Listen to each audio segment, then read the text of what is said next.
Et salut tout le monde. Ça y est, on est tous là, tous les 5. C'est ça, on est 5. Ouais, on est 5. Vu que ça change à chaque fois, je suis plus sûr de mes comptes. Donc c'est bon, on est tous là.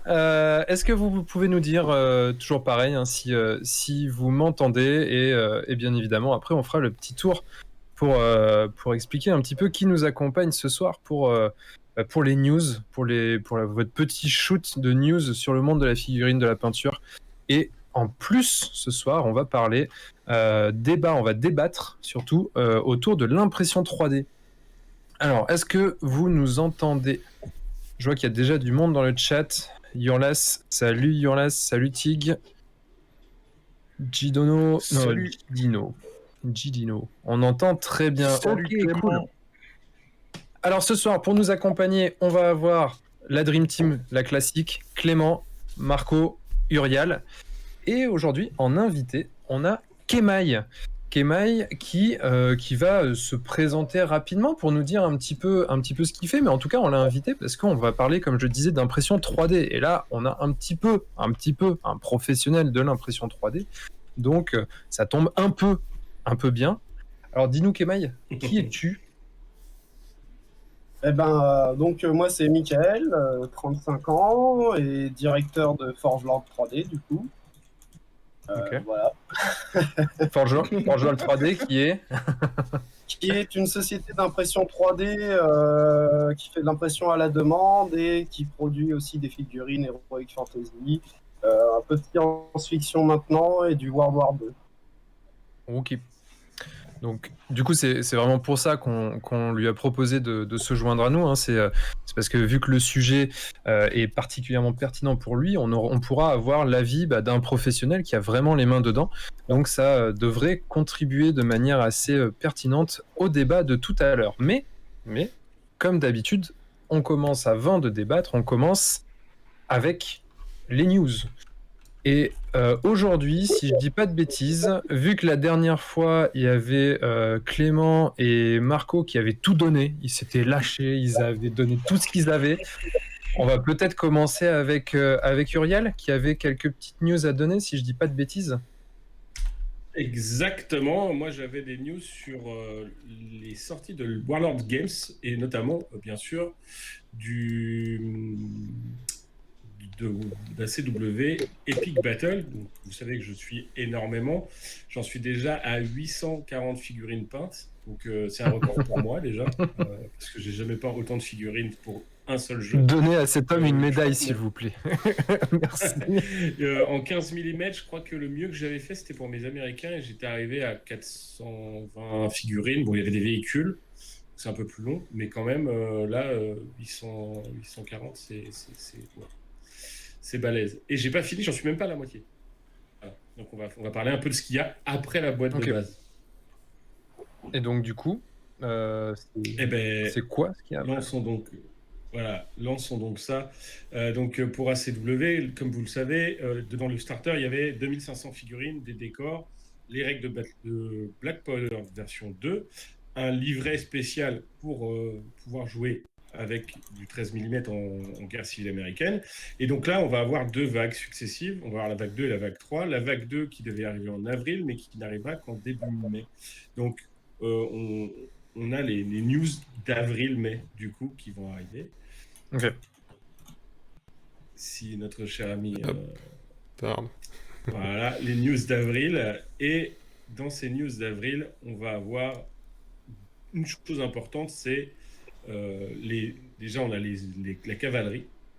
Donc la cavalerie, c'est quand même le b.a.-ba dans les jeux historiques parce que c'est ce qui va faire qu'on ne va pas se retrouver avec que de l'infanterie contre l'infanterie qui va se tirer dessus. La cavalerie à CW, à cette époque-là, elle n'est plus déjà dans la charge, elle ne fait plus de charge parce que les armes à feu sont trop rapides. Donc on va se retrouver avec une cavalerie qui va venir chercher l'ennemi. Ensuite, on a l'Iron Brigade, si je ne dis pas de bêtises, qui sont donc des unités qui ont été reconnues pour avoir un sang-froid vraiment très très fort. Donc du coup, on va avoir ces unités-là qui vont permettre de changer un peu des figurines de base parce qu'effectivement, sinon on va avoir toujours les mêmes figurines. Donc là, on va avoir un peu de diversité. C'est pareil, on a trois régiments. Donc tout ça, c'est 50 €. Hein. Voilà. Et enfin, on va voir les zouaves. Alors, qu'est-ce que c'est un zouave? Un zouave, c'est au départ, c'est des gens qui viennent de Kabylie, qui travaillaient pour les Ottomans et maintenant et puis qui ont travaillé pour les Français quand on a récupéré l'Algérie et qui ont servi successivement en 1812, si je dis pas de bêtises, 1842 et bien sûr pendant la Deuxième Guerre mondiale. Et donc, c'est des gens qui étaient plutôt percutants. Et donc, ça a été exporté, c'est-à-dire qu'il y a plein de pays qui ont eu leurs zouaves. Et donc, du coup, les Américains ont eu leurs zouaves, ce qui est assez rigolo parce que, bon, ils sont loin de l'Algérie quand même. Hein. Et donc, voilà. Donc, ça, c'était les news pour avril-mai, du coup. Et donc, toutes les figurines sont à 50 €. Voilà. Comme ça, chaque pack, c'est 3 régiments, c'est 50 €. Il y a à peu près, je dirais, 200 ou 300 figues pour l'infanterie et 180 pour la cavalerie. Ce qui fait 360, parce qu'on compte toujours le cheval comme une figurine. Voilà. Donc, ça triche, là. Ça triche quand même. Bah oui, mais il faut le peindre en fait, et ça compte, on compte souvent comme ça. Donc Ok. c'est quand même plus cher que ce qu'on avait avant, mais ça reste quand même plus raisonnable pour du 15 mm. Ok. On va passer maintenant pour les news de juin, et là on a des vraies belles news qui arrivent, parce qu'on va avoir notamment, il y a tout un bundle qui fait, mais on va avoir surtout l'infanterie démontée, c'est ce qui me plaît le plus au final dans cette vague, parce que ça va permettre de jouer la cavalerie comme elle doit l'être, c'est-à-dire ils avancent avec les chevaux et ils descendent. Donc c'est ce qu'on appelle les dragons. En fait, c'était des unités qui existaient déjà bien avant, mais comme avant on percutait, on les utilisait rarement comme de l'infanterie montée. Là, les Américains l'ont utilisé comme de l'infanterie montée. Après, on va voir les skirmishers. Donc les skirmishers, ce sont des unités de tirailleurs qui vont être très peu nombreuses, hein, comme vous pouvez le voir sur le dessin, dans la photo, et qui vont servir d'écran en fait pour éviter que les canons adverses puissent bien viser les régiments en rang serré. Là, on a les limbers. Donc les limbers, ce sont les chariots qui tiraient les canons. Donc ça, c'est pareil, c'est quelque chose que les aficionados de l'historique adorent. Et merci à notre nouvel abonné. Parce que même si souvent ça a peu d'utilité sur le terrain, ça fait partie du charme. Et on a bien sûr les chariots de munitions, qui eux aussi sont un peu chauds au cœur des gens qui aiment bien la guerre de sécession. C'est les chariots de l'Ouest sauvage aussi. Donc voilà. Donc la dernière petit truc, c'est qu'ils vont rajouter aussi des barrettes de commandement pour ceux qui veulent passer de 5 plaquettes à 3 plaquettes, parce que 5 plaquettes, c'est très difficile à jouer sur une table. Donc il y a déjà des gens qui pensent à jouer qu'en 3 plaquettes. Voilà, donc les news, pour moi, c'est fini. En tout cas, il y a beaucoup de news qui vont arriver pour American Civil War, et ça, c'est quand même top. Ok, super. Autre news, il y avait un petit peu les miennes. Alors moi, ça va aller assez vite. Hein. La première news qu'on avait, c'était la newsletter qui avait été envoyée récemment par Cool Mini Or Not, où il nous faisait un petit récap des figurines qui allaient sortir pour la partie des Greyjoy, pour la famille Greyjoy. Donc en fait, comment dire, récemment, ils avaient, là c'est pas de la news dans le sens où c'est pas des vraies nouveautés, c'est simplement un topic qui récap tout. Donc pour ceux qui seraient intéressés par la famille Greyjoy, par la faction Greyjoy en tout cas, vous pouvez aller directement sur ce lien. Sur ce lien, il y a tout ce qui va sortir pour l'instant, tout ce qui est prévu, et donc on peut découvrir ou redécouvrir les figurines qui seront présentes. Là, par exemple, Clément, si tu cliques sur le, alors je sais pas, par exemple sur les Raiders of the Iron Fleet, le troisième lien, tac. Voilà. Ici, on a en fait on a les premiers fichiers, en tout cas les renders 3D des figurines. Et d'ailleurs, en fait, j'avais une petite question pour vous, en tout cas, enfin pas une question, plutôt un mini sondage, on va dire, entre nous. Est-ce qu'il n'y a pas quelque chose qui vous choque sur ces figurines? Là, je les vois pas assez bien. Ouais. Elles sont trop petites pour moi. Est-ce que si ça vous sur choque pas la taille des plaques et Oui. la taille des... Enfin, la taille des pièces métalliques en fait sur ces figurines. Je sais pas, moi c'est la première chose qui m'a sauté aux yeux. Alors ça veut pas dire qu'elles sont pas jolies. Ça a l'air d'être des figurines qui sont assez dynamiques et qui sont plutôt sympas. Et à mon avis, on peut se faire un bon kiff à peindre ces figurines. Mais là par exemple, si on prend l'archer typiquement. Lui, il a une cotte de maille en fait en dessous de ses fringues. La cotte de maille, elle est relativement correcte en termes de taille. Pareil, si on prend le mec qui est tout en bas avec son marteau de guerre là, lui, il a des plaques d'armure en fait qui sont relativement correctes en termes d'échelle, on va dire. Par contre, si on remonte tout en haut, si on reprend la figurine, la toute première figurine de la page, le mec, il a des je sais pas, il a des plaques d'armure qui sont genre énormes. Chaque plaque d'armure fait la moitié de sa tête. Je sais pas si ça a déjà existé quelque part dans l'univers de Game of Thrones ou même en vrai, ou enfin, j'en sais rien, mais c'est vrai que Moi, j'en ai déjà vu des figurines avec des plaques d'armure comme ça. Mais c'est des rendus Ouais. finaux ou c'est que des rendus en cours de travail encore? Bah, là, de toute façon, c'est vraiment les renders 3D, donc c'est vraiment le sculpt. Après, il faut voir ce que ça donne au tirage, mais il n'y a pas de raison que que les figurines changent d'ici là, en fait, puisque là, c'est vraiment ce qu'ils annoncent comme sortie. Donc, à mon avis, ça sera vraiment ces figurines-là. Alors, certes, c'est pas très réaliste, et du coup, c'est ce que je reprochais un petit peu, mais en même temps, on est dans l'univers de Game of Thrones, donc est-ce que ça a forcément besoin d'être réaliste? Bon, pas vraiment. Ben non, Et pour le coup, c'est un univers fantastique. c'est ça, et pour le coup, du coup, avec des grosses surfaces comme ça peut permettre de se faire un petit peu plaisir sur la peinture, en essayant de faire des métaux qui sont un petit peu plus riches, où on pourra faire des rendus assez sympas. Donc bref, à voir, et en tout cas, vous avez toutes les nouveautés à venir sur la famille Greyjoy. Alors après, bien évidemment, est-ce que ça va sortir en France et quand ça va sortir en France? On le sait pas exactement, mais en tout cas, voilà, la famille Greyjoy, si elle vous intéresse, c'est par ici que ça se passe. Et Clément, Après, quand tu regardes la photo là, juste au-dessus, vas-y, remonte un peu, Clément, s'il te plaît. Et ben en fait, tu vois que les plaques, elles sont plus ou moins proportionnelles à la photo. ah oui, oui, ah bah, non, mais en termes de concept sur les artworks, pardon, ça suit la sculpture, et la sculpture suit les artworks. Donc en fait, oui, c'est cohérent. Tu veux dire les plaques d'armure, les plaques d'armure qu'on voit là sur le Ouais. dessin, c'est celle de la figurine? Ouais. Et tu trouves ça bizarre? Bah, sur la figurine, je trouve que ça fait bizarre. Sur la figurine, j'ai l'impression de voir des Sur le- écailles de dinosaures, quoi. Ouais, parce que là, sur l'artwork, ça fait penser à tout ce qui était Empire Ottoman, donc non, ça me choque pas. Ok. Très bien. Mais Bah après, écoute, sur à la voir fiche, en je la vrai. vois pas bien, donc... Ouais, bah à Ouais, voir en c'est vrai, sûr. faudra voir un petit peu ce que ça donne, mais en tout cas, c'est potentiellement quelque chose qui peut être assez intéressant à peindre en tout cas, même si ça peut, pour certains dont je fais partie, ne pas sembler hyper réaliste. Clément, à côté du lien pour la famille Greyjoy, j'avais mis aussi le lien donc, des figurines dont Email parlait juste avant qu'on passe en live, à savoir la sortie de Daenerys avec ses 3 dragons.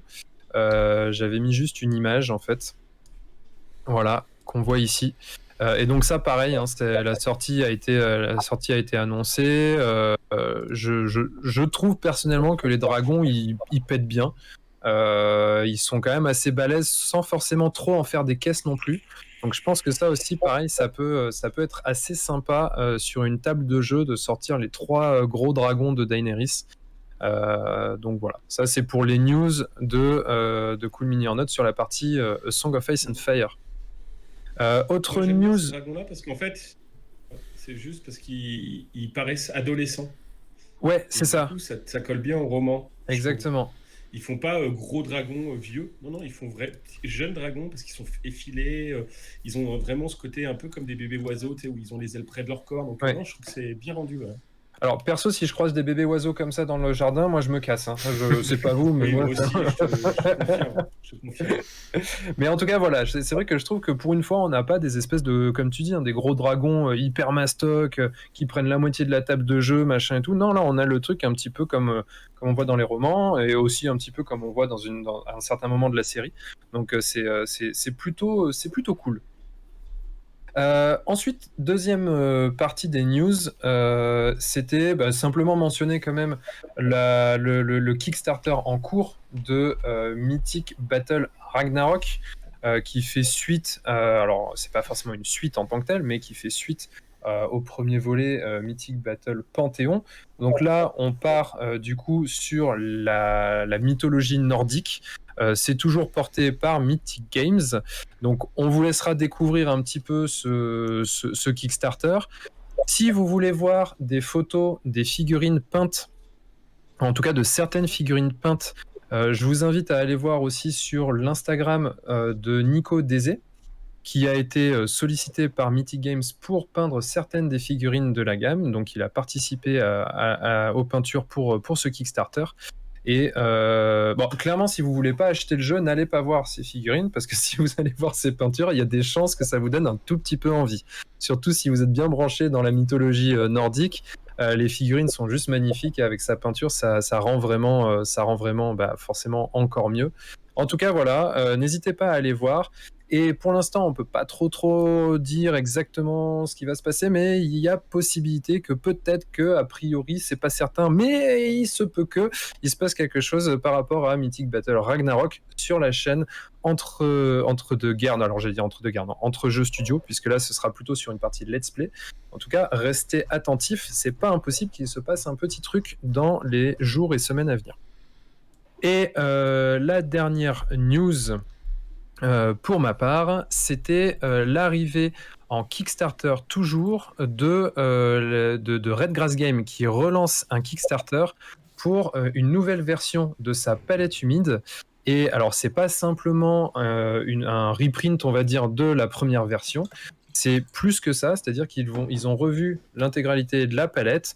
Elles seront un petit peu plus grandes, que ce soit la version studio ou la version peintre amateur, on va dire. Ils ont revu aussi le système d'accroche pour les petits ajouts sur les côtés. Il y aura toujours le petit, celui où il y a les 5-6 trous là, qui permet de mettre les lavis, les encres, tout ça. Mais ils ont aussi rajouté sur l'autre côté un support, un petit peu comme on voit tous les supports en impression 3D, qui permettent de tenir les pots de shade ou les pots de contraste, pour pouvoir poser directement les pots dedans, histoire que ils se renversent plus sur l'établi, en fait, tout simplement. Et surtout, la grosse nouveauté de ce Kickstarter, c'est que il lance une membrane réutilisable. Donc là, pour le coup, les membranes qu'on avait habituellement sur tout ce type de palette étaient des membranes à usage unique. Qu'on utilise les membranes du commerce ou qu'on utilise le papier glacé, le papier cuisson, à chaque fois, on ne peut pas le laver, on ne peut pas le réutiliser. Et là, en l'occurrence, ils ont lancé cette membrane qui est réutilisable, qui est lavable à l'eau et qui peut être réutilisée, d'après ce qu'ils disent en tout cas, au moins je crois qu'ils disent entre 5 et 10 fois, ce qui est quand même hyper intéressant parce que ça évite de jeter systématiquement. Personnellement, je peux pas vous en dire encore beaucoup parce que je l'ai reçu il y a pas longtemps et j'ai commencé à la tester il y a seulement j'ai fait seulement 2 sessions de peinture avec. Mais ce que je peux vous dire, c'est que là, je l'ai juste ici. Donc là, ici, c'est la fameuse membrane.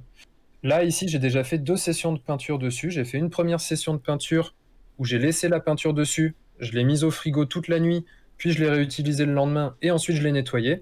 Et j'en ai refait une aujourd'hui que j'ai nettoyée. Donc là, il y a eu déjà 2 nettoyages et la membrane, elle est nickel. Il n'y a pas du tout d'aspérité, il n'y a rien. Enfin, vraiment, elle est nickel. Donc pour l'instant, du peu que j'ai pu tester, c'est plutôt des bonnes surprises. Maintenant, on va voir si ça tient sur le long terme, si ça respecte ses engagements. Mais en tout cas, c'est quand même une affaire à suivre et le Kickstarter arrivera en mai. Voilà pour mes news. Est-ce que Clément, je crois Clément, tu avais une petite news aussi de ton côté, non? Oui, une toute petite news de Games. On n'a pas grand-chose cette semaine par rapport à la semaine dernière, qui était bien plus chargée. Oh, un petit peu de news de temps en temps, fait pas de mal. 1h30 la dernière fois. Eh, c'était pas que moi. Ouais, t'exagères, on n'a pas fait 1h30. Non, Marco, je peux pas te laisser dire qu'Uriel exagère, c'est pas du tout son style d'ailleurs. Exactement. Donc Voilà. non.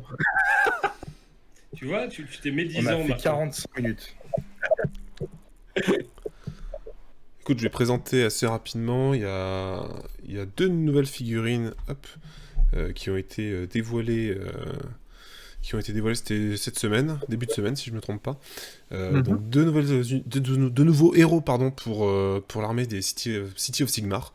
Donc voilà, pour ceux qui connaissent, c'est donc l'armée qui regroupe toutes les villes mortelles dans les royaumes, dans les différents royaumes. Et on a donc ces deux nouveaux personnages avec un style très chasseur de sorcières, qui fait donc encore une fois pas mal penser à Battle plus qu'à ce qu'on avait l'habitude de voir sur ROS, mais ils sont quand même bien stylés. Je vais vite fait vous montrer un peu plus, si vous voulez donner votre avis sur les figurines. Hop. Alors tu vois, moi justement, parce qu'on en avait déjà parlé un peu en off, notamment parce que Marco avait partagé la vidéo. Je sais pas ce que vous en pensez, mais sur la vidéo, j'ai l'impression que la peinture sur les figurines, elle est assez basique en fait. Alors je sais pas si c'est le rendu lumineux, et finalement, je trouve que là, sur les photos que tu montres et qu'on a à l'écran maintenant, là, on a une jolie figurine. On a une figurine qui rend bien. Avec la lumière, effectivement. Alors, sur la vidéo, moi, quand je les ai vus, je me suis dit, bah, pas envie quoi. Non, effectivement, c'est peut-être Ah la ouais. lumière qui fait ça. Ouais, moi, je suis totalement hype.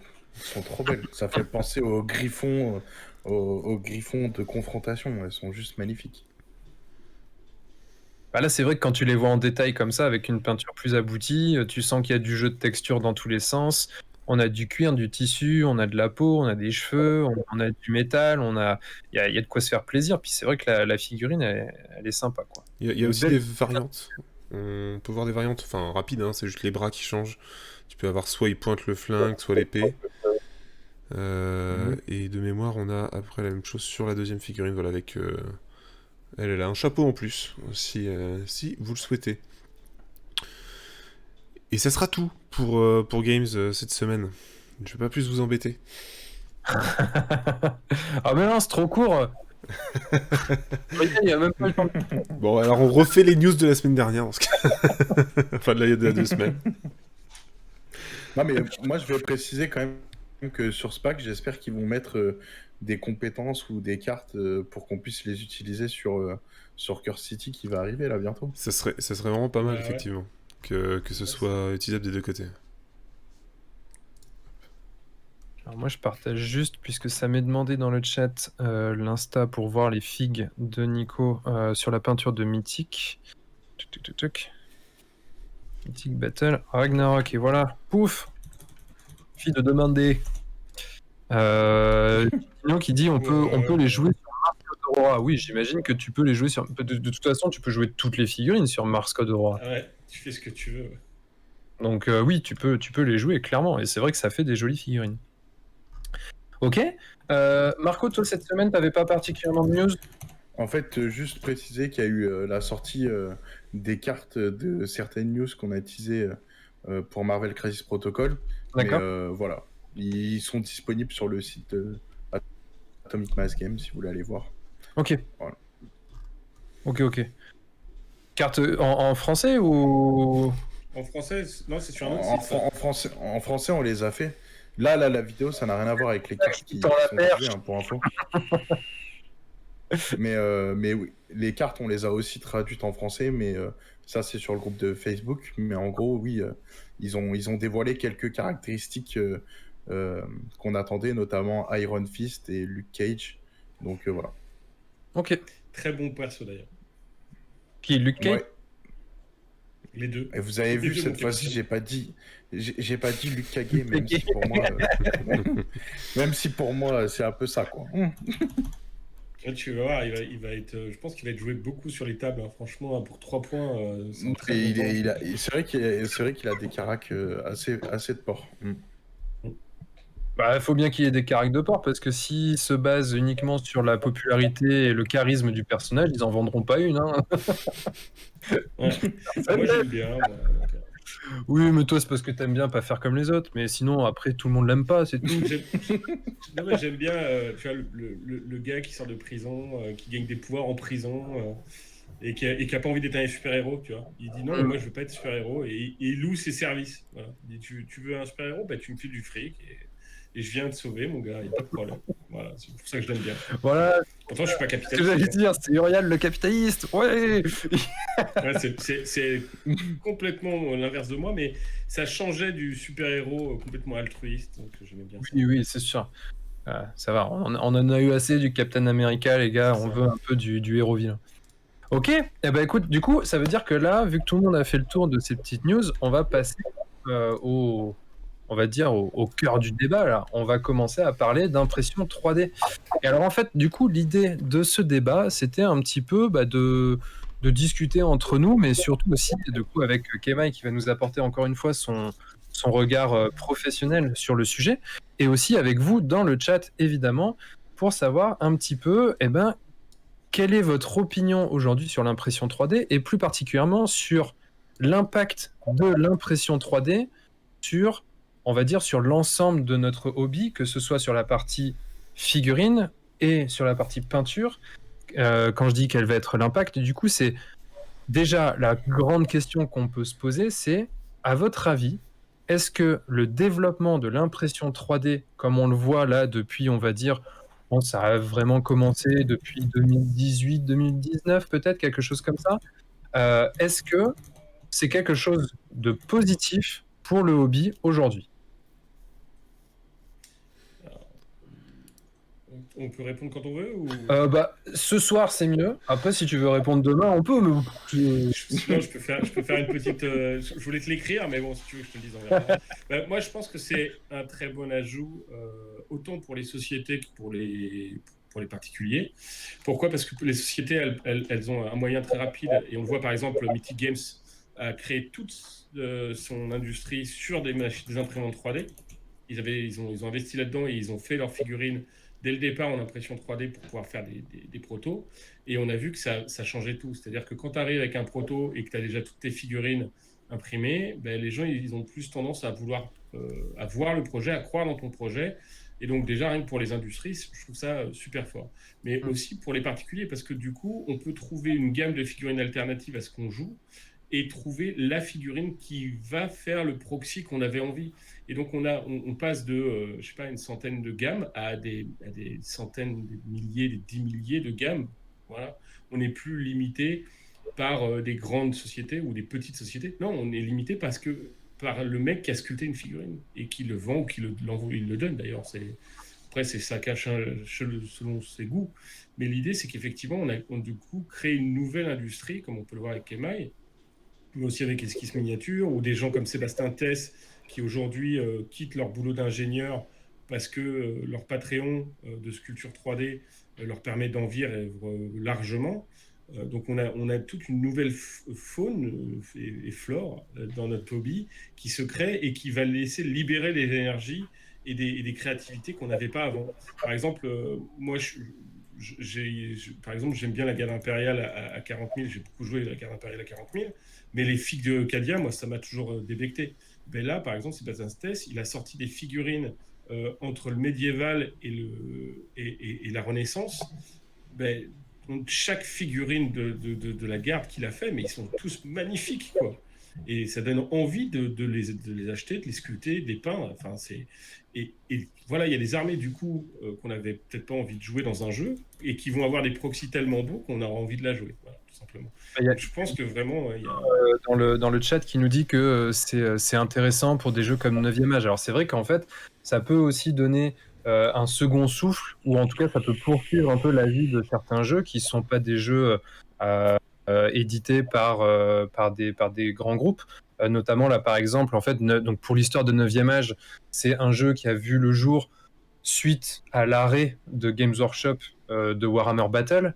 Et donc du coup, si je dis pas de bêtises, hein, corrigez-moi si c'est pas le cas, il me semble que c'est ça. Et donc du coup, à partir de là, c'est la communauté qui a créé son propre jeu. Et donc, de par cette possibilité d'avoir des figurines nouvelles et imprimées chacun pour soi par l'impression 3D, c'est vrai que ça peut permettre à ces jeux-là de vivre. Toi, typiquement, Kemai, aujourd'hui, parce que donc là, Uriel nous parlait de deux choses. Il parlait de l'apport que ça représente pour les particuliers, mais aussi de l'apport que ça représente pour les industriels.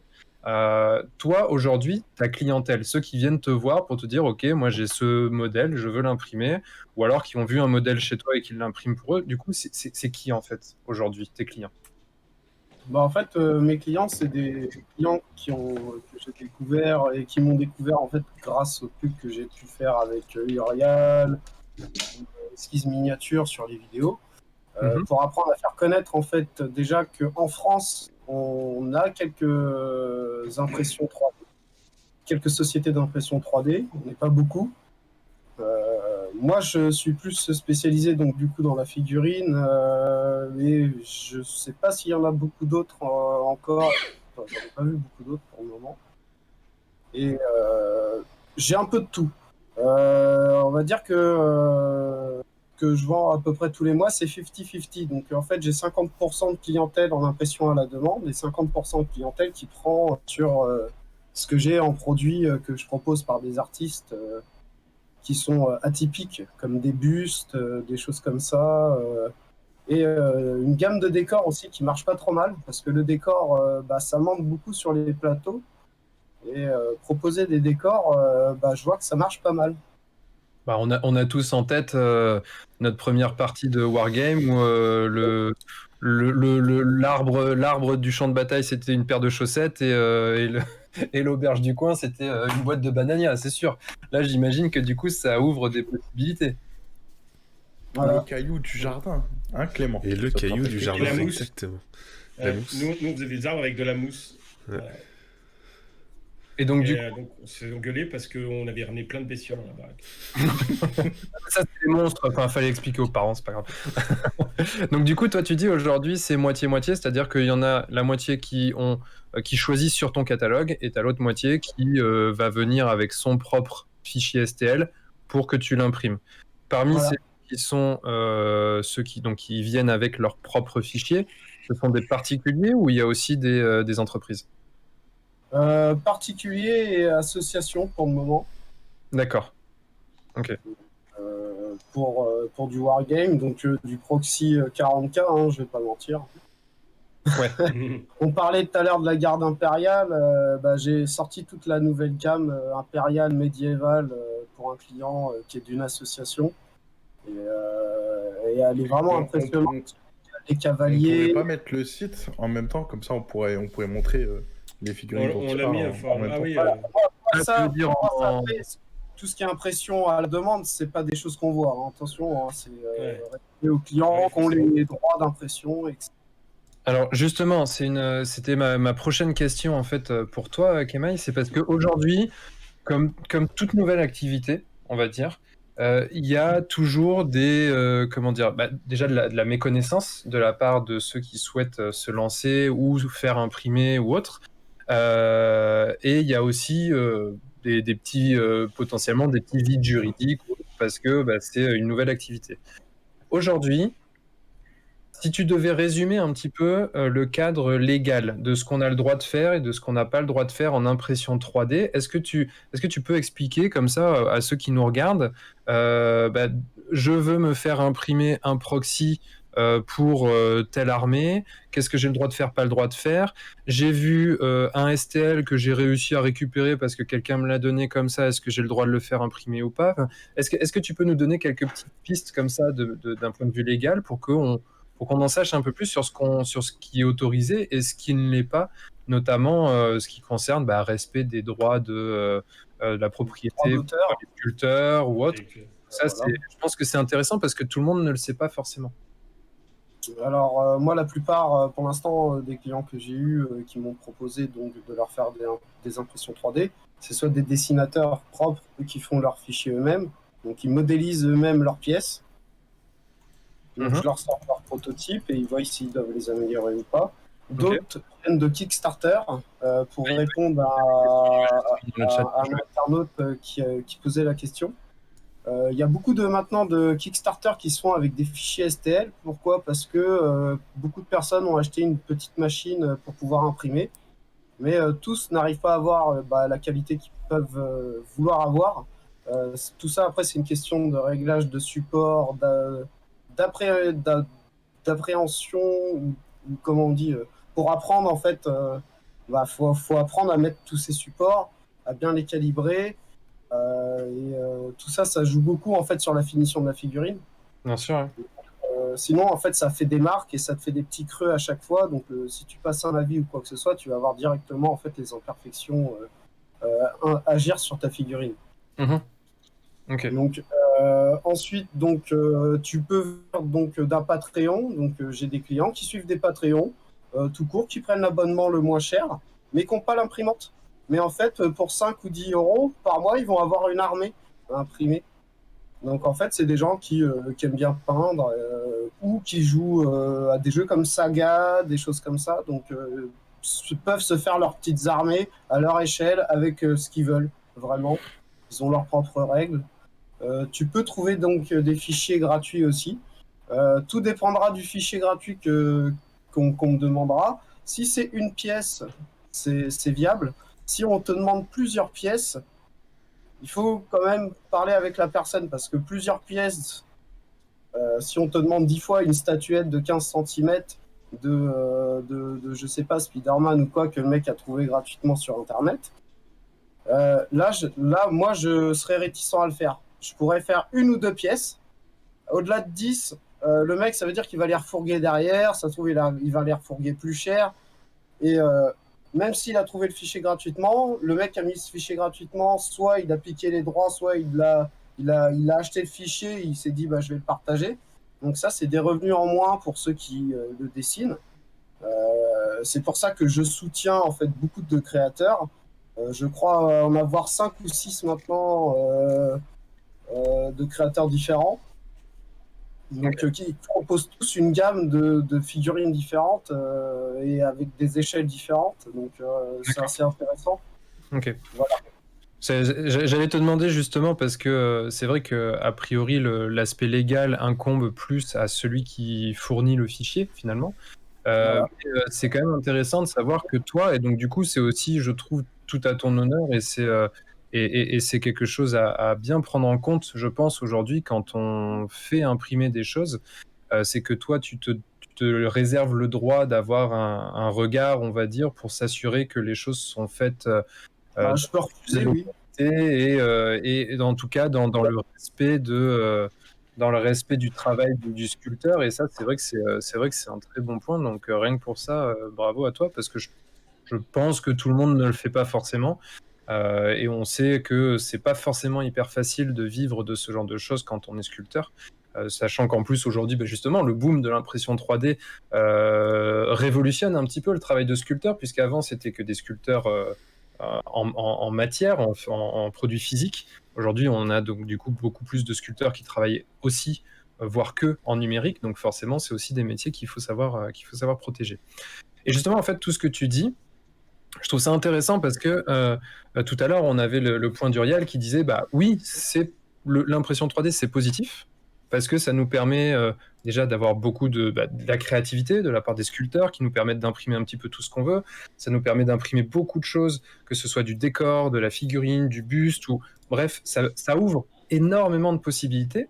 Mais d'une certaine manière, si je retourne un petit peu la question, c'est est-ce que l'impression 3D aujourd'hui peut pas être un peu un danger pour notre secteur, pour le hobby, avec justement une forme de destruction de valeur pour la figurine, qui va du coup perdre beaucoup en termes de valeur. Donc pour nous, dans un premier temps, on se dit pourquoi ça serait un problème, puisque ça nous permet d'avoir des choses qui sont moins chères. Ça nous permet d'acheter des figurines moins chères. Donc c'est cool. Oui, mais le problème, c'est qu'il faut quand même que les entreprises comme toutes celles qu'on peut citer parmi celles qui fabriquent les figurines, hein, Note, Games Workshop, toutes les entreprises, tous les fabricants de figurines que Uriel peut citer. Il y a un bruit bizarre, non? C'est Marco qui joue avec sa boîte. C'est Marco, il joue. Non, Non, non, c'est pas ça. Merci, Belfegor. On entend des voix au fond. Bref. Non, mais quand tu bougeais la boîte, ça faisait énormément de bruit. Ah, pardon. Quoi qu'il en soit, la question se pose aussi dans l'autre sens, c'est-à-dire, est-ce que finalement ça peut pas être un danger pour ces entreprises qui sont aujourd'hui installées et qui font vivre notre domaine, qui font vivre notre hobby, avec à terme potentiellement un marché qui peut un petit peu stagner, voire s'effondrer? Est-ce que ça, c'est pas possible? Marco, qu'est-ce que t'en penses? Moi, je pense que non, en fait, l'impression 3D, ça va être un complément au hobby. Après, je sais qu'il y a beaucoup de choses derrière, mais je pense que c'est pas forcément donné à tout le monde de pouvoir le faire soi-même et chez soi. En tout cas, avec les technologies actuelles.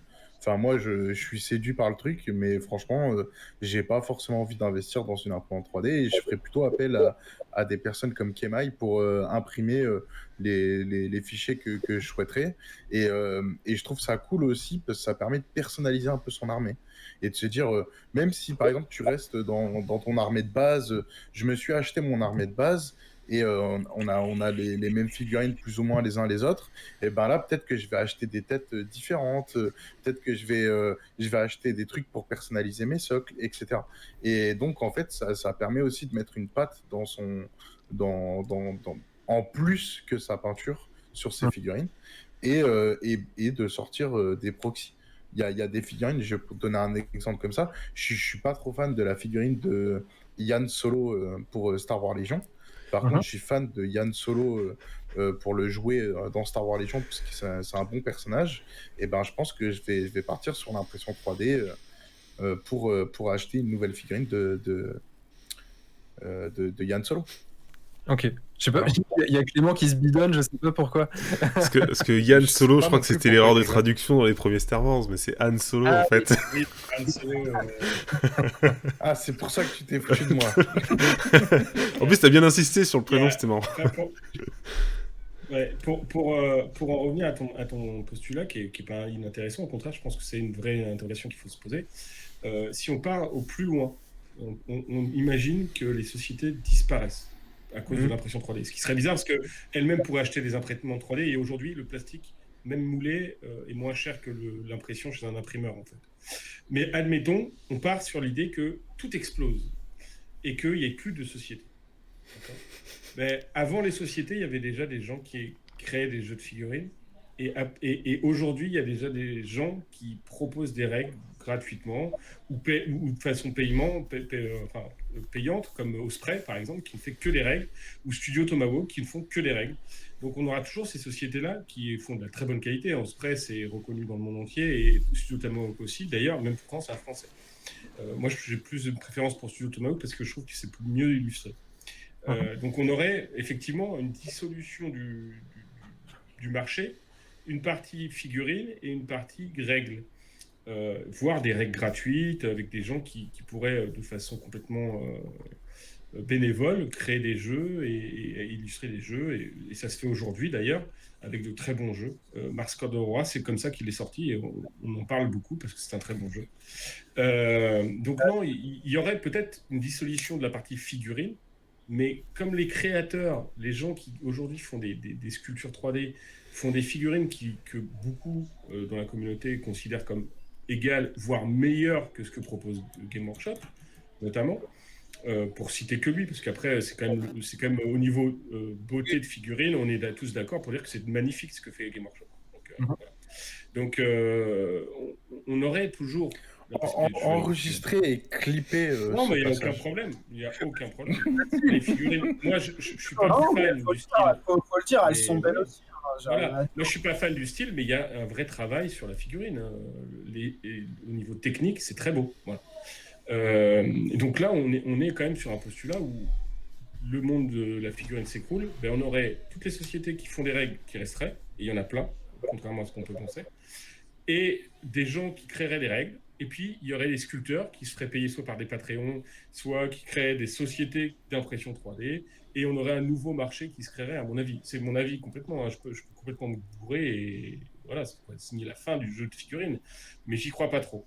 Voilà. Je pense qu'au contraire... Pour moi, en fait, c'est... Vas-y, Guillaume. Là, je disais, il y a Gidinho qui dit dans le chat, il dit en regardant l'émission sur Iggy TV à propos du 9e âge, on se rend compte que le milieu associatif, ça peut marcher pour faire un jeu. Les figues 3D et l'open source, je pense que ça peut marcher. Et en fait, là-dessus, je suis d'accord. Je suis complètement d'accord et ça rejoint tout à fait ce que toi, tu dis, Uriel. Moi, la question que je me pose par rapport à ça, c'est pas tant sur la capacité qu'on aurait à créer des règles et à créer de la figurine, mais plutôt à attirer du monde, en fait, dans ce milieu de la figurine. Parce qu'aujourd'hui, qui attire du monde dans la figurine? Principalement. Les joueurs, en fait. C'est principalement... D'un côté, tu as les joueurs, mais sinon, en termes d'entreprise, c'est quand même des grosses entreprises. Non, mais en fait, il faut se dire que 90% de la communication, même pour Game Workshop, qui est pourtant celui qui dépense le plus, c'est le joueur. C'est-à-dire qu'on est tous arrivés par un joueur et on sortira tous, on va tous initier des joueurs. Moi, je veux dire, tous les gens avec qui j'ai commencé la figurine, on a commencé ensemble et on a été initié par une personne. Donc, et aujourd'hui, avec Internet et tout ça, c'est encore plus facile, tu vois.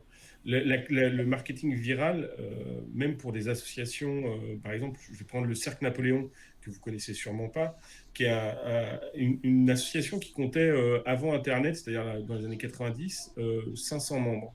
Depuis Internet, ils sont à plus de 7000 membres, dont beaucoup d'étrangers, de gens internationaux. Parce qu'Internet, ça permet ça. Les mecs, ils n'ont aucun budget, ils ont zéro budget com. Ben, ils ont réussi à passer de 500 à 7000 membres, tu vois. Parce qu'en fait, il y a toujours des amoureux, il y aura toujours des amoureux de la figue et il y aura toujours des gens pour initier les gens. Voilà. Et en fait, c'est les joueurs qui initient les gens aux jeux de figurines, c'est pas les sociétés. Ce que peut permettre les sociétés, c'est un abord facile. Par exemple, on peut prendre pour Game Workshop, parce que c'est un très bon exemple, les kits de démarrage pour les gens avec les starters qu'ils ont fait pour AOS où tu as 4 pages de règles pour jouer, tu joues, tu montes tes figurines rapidement, hop, tu joues. Voilà. Il n'y aura peut-être pas cet apport-là, mais dans les années 80, il n'y était pas non plus. Dans les apports 80, c'était soit de la résine super dure à monter, soit du plomb hyper dur à coller. Donc, et on arrivait à jouer, quoi, je veux dire. Donc, Là où je te rejoins pas complètement, si tu veux, c'est parce que pour moi, et on va rester sur l'exemple de Games parce que c'est forcément le plus gros et celui qui vient tout de suite. Games aujourd'hui, c'est quand même donc des boutiques et des kits qui sont développés pour pour le proposer dans les écoles pour initier les enfants aux jeux de figurines et à la peinture. C'est des collections Hachette, donc les Mortal Realms et les j'ai perdu Conquest, qui sont quand même a priori des entrées faciles dans le monde de la figurine. C'est des événements. C'est de la pub télé aujourd'hui, parce que pour Mortal Realms, par exemple, ils ont fait de la pub télé. Et quand on parle de pub télé, on parle pas de sur la 99e chaîne du câble en plein milieu de la nuit. C'était sur TF1, je sais plus quoi, à l'heure de grande écoute entre le JT et le prime time, tu vois. Donc c'est sur Gulli aussi, ça passe. Hein. Ah ouais, bah sur Gulli, ça m'étonne pas, parce que c'est d'aller chercher des enfants. Tout ça, tu penses pas que ça puisse manquer à un moment donné si... Non, parce que tu vois, par exemple, je vais donner un exemple très concret. Les gens connaissent souvent Essen. Non, vous connaissez pas le grand festival d'Essen? Oui, en Allemagne. Voilà, ben, ce salon, pour le jeu de plateau, c'est la Mecque, d'accord? Et il n'y a pas une société qui l'a créé. C'est une association qui l'a créé. Sans cette association-là, le jeu de plateau, aujourd'hui, peut-être que ça serait comme avant, c'est-à-dire qu'il y aurait le Monopoly et la bonne paye. Hein. C'est des gens qui n'avaient rien à voir avec le business, qui ont créé quelque chose. Et ça restera toujours comme ça, le jeu. Parce que c'est des passionnés qui parlent à des passionnés. Donc, quelque chose et du coup, les entreprises se sont greffées dessus et ont permis de développer ça. Si derrière, tu n'as pas d'entreprise pour développer le truc et qui mettent les moyens, un Asmodée par exemple ou autre. Je pense que ça aurait quand même marché et qu'il y aurait quand même plein de monde parce que moi, j'ai connu Essen quand c'était un tout petit truc et on en parlait déjà, il n'y avait pas Internet. Hein. Donc, c'est pour te donner... En fait, Essen serait devenu Essen même sans les sociétés. Parce que le concept même de regroupement de gens, c'est le plus important. Pourquoi les clubs de vieux historiques et de vieux mecs historiques, il y en a tellement et qui marchent tellement mieux que même il y a plus de clubs de jeux de figurines historiques que de clubs pour jouer à Warhammer 40 000. Hein. Quand je te dis, par exemple, le Créma 17, c'est 150 membres. Bon, et il y en a une quarantaine dans Paris, des associations de jeux de figurines historiques. Il n'y a pas de société derrière, il n'y a pas de marketing, il n'y a pas de pub à la télé, mais il y a plus de joueurs qui jouent historique, il y aura de joueurs qui jouent à Game Workshop. Tu connais les tranches d'âge? Oui, bien sûr. Ouais, parce que alors c'est peut-être ma vision qui est erronée. Hein. J'ai l'impression que sur ce genre d'univers, par exemple, on va plutôt être sur de la tranche d'âge assez âgée, on va dire, c'est-à-dire 40 ans et enfin les retraités. Non, pas 35 plus, j'aurais dit. Ouais, c'est entre 30 et 50 ans. D'accord. Et donc là, on se rend bien compte que si c'est 30 ans et plus, il y a quand même un problème de recrutement. Parce que tu recrutes pas. Parce qu'en fait, il y a 30 ans et plus, c'est parce que c'est la moyenne d'âge. Parce que tu as des mecs qui ont 70 ans et tu as des mecs qui ont 15 ans. Hum. Par exemple, la Crémin Bicêtre, tu as une douzaine de gars qui sont du même tranche d'âge, qui ont 20 ans, que ça fait 5 ans qu'ils viennent au Crémin Bicêtre. Hum. Mais par contre, tu as un mec de 70, donc du coup, ta stat, elle est pulvérisée, si tu veux. Mais l'idée, c'est que le jeu de figurines se renouvelle constamment. Pourquoi? Parce qu'en plus, dans l'historique, les gens sont attirés par la figurine, ils vont venir à un événement juste parce qu'ils aiment l'histoire. Ils disent, oh, bah, tiens, il y a des mecs qui sont fous furieux, ils font des dioramas. Ah, tiens, on va voir ça avec les enfants. Ils arrivent, on les chope, ils font une partie, deux semaines plus tard, ils ont dépensé 500 euros. Hum. Donc, ça marche vraiment comme ça. En plus, je l'ai vu. C'est l'historique, donc c'est pas cher, Uriel, rappelle-toi quand même. Sois Oui, non, mais même comme ça. Mais il faut acheter la peinture, il faut tout acheter. Mais en fait, pourquoi je parle de 500 euros? C'est parce qu'en fait, je voulais dire, c'est pas des enfants de 12 ans. C'est-à-dire que les enfants de 12 ans, à Games, ils vont acheter un truc à 40 balles, ils vont faire payer à leurs parents. S'ils connaissent pas, ils vont gueuler. Bon, bref. Quand tu arrives à 30 ans dans le hobby, tu as un pouvoir d'achat monstrueux. Et donc, c'est une passion qui est dévorante, le jeu de figurines. Je pense que tout le monde est d'accord pour le dire. Non. Et donc, du coup, quand tu arrives dans l'historique et que tu n'as jamais connu ça et que tu commences à voir toutes les possibilités offertes par le jeu, là, tu as tellement de pouvoir d'achat par rapport à un enfant que tu craques très vite. Mais surtout, tu vas avoir...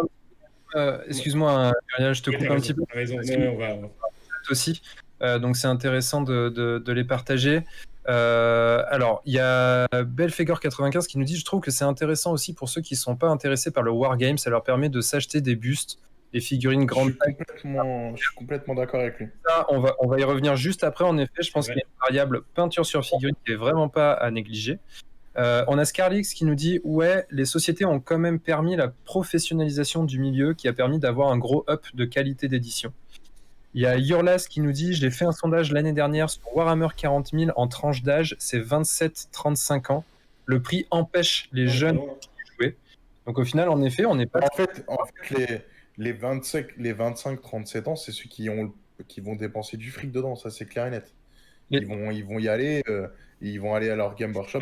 Moi, j'ai déjà vu quand j'avais donné des petits cours de peinture au Game Workshop, que ça, t'as des gars qui arrivent, bam, ils mettent un billet de 150 balles, 200 balles, comme ça, sans raison.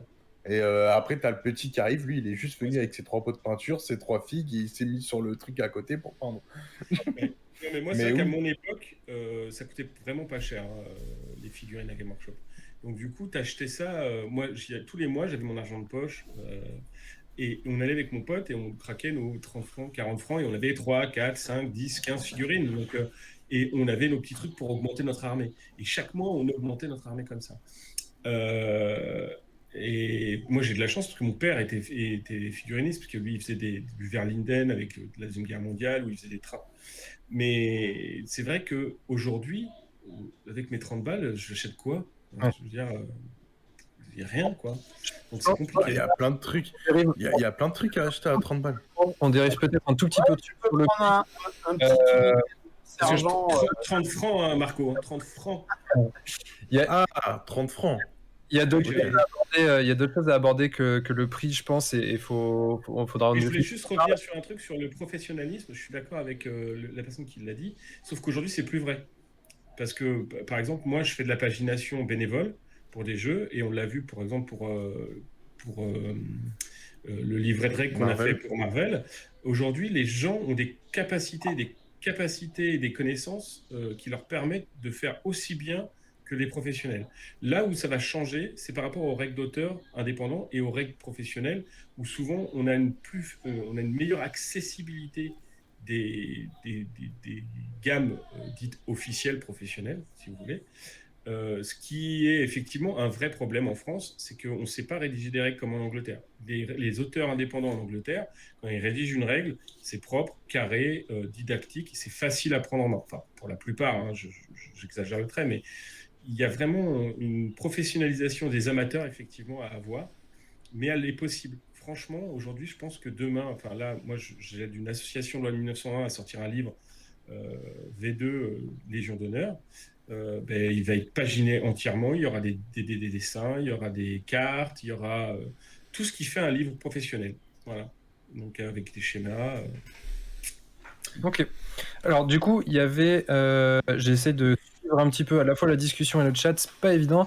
Il y a Digno qui nous disait le wargame pur a été fortement utilisé dans les écoles anglo-saxonnes. Pour eux, le wargame est plus accessible que dans le monde francophone, où le jeu de société est très peu utilisé pour l'éducation. C'est peut-être lié à ce que tu viens de dire, Uriel, aussi, à une espèce de culture finalement autour de ça, et à une facilité de le rendre accessible et de le rendre pédagogique.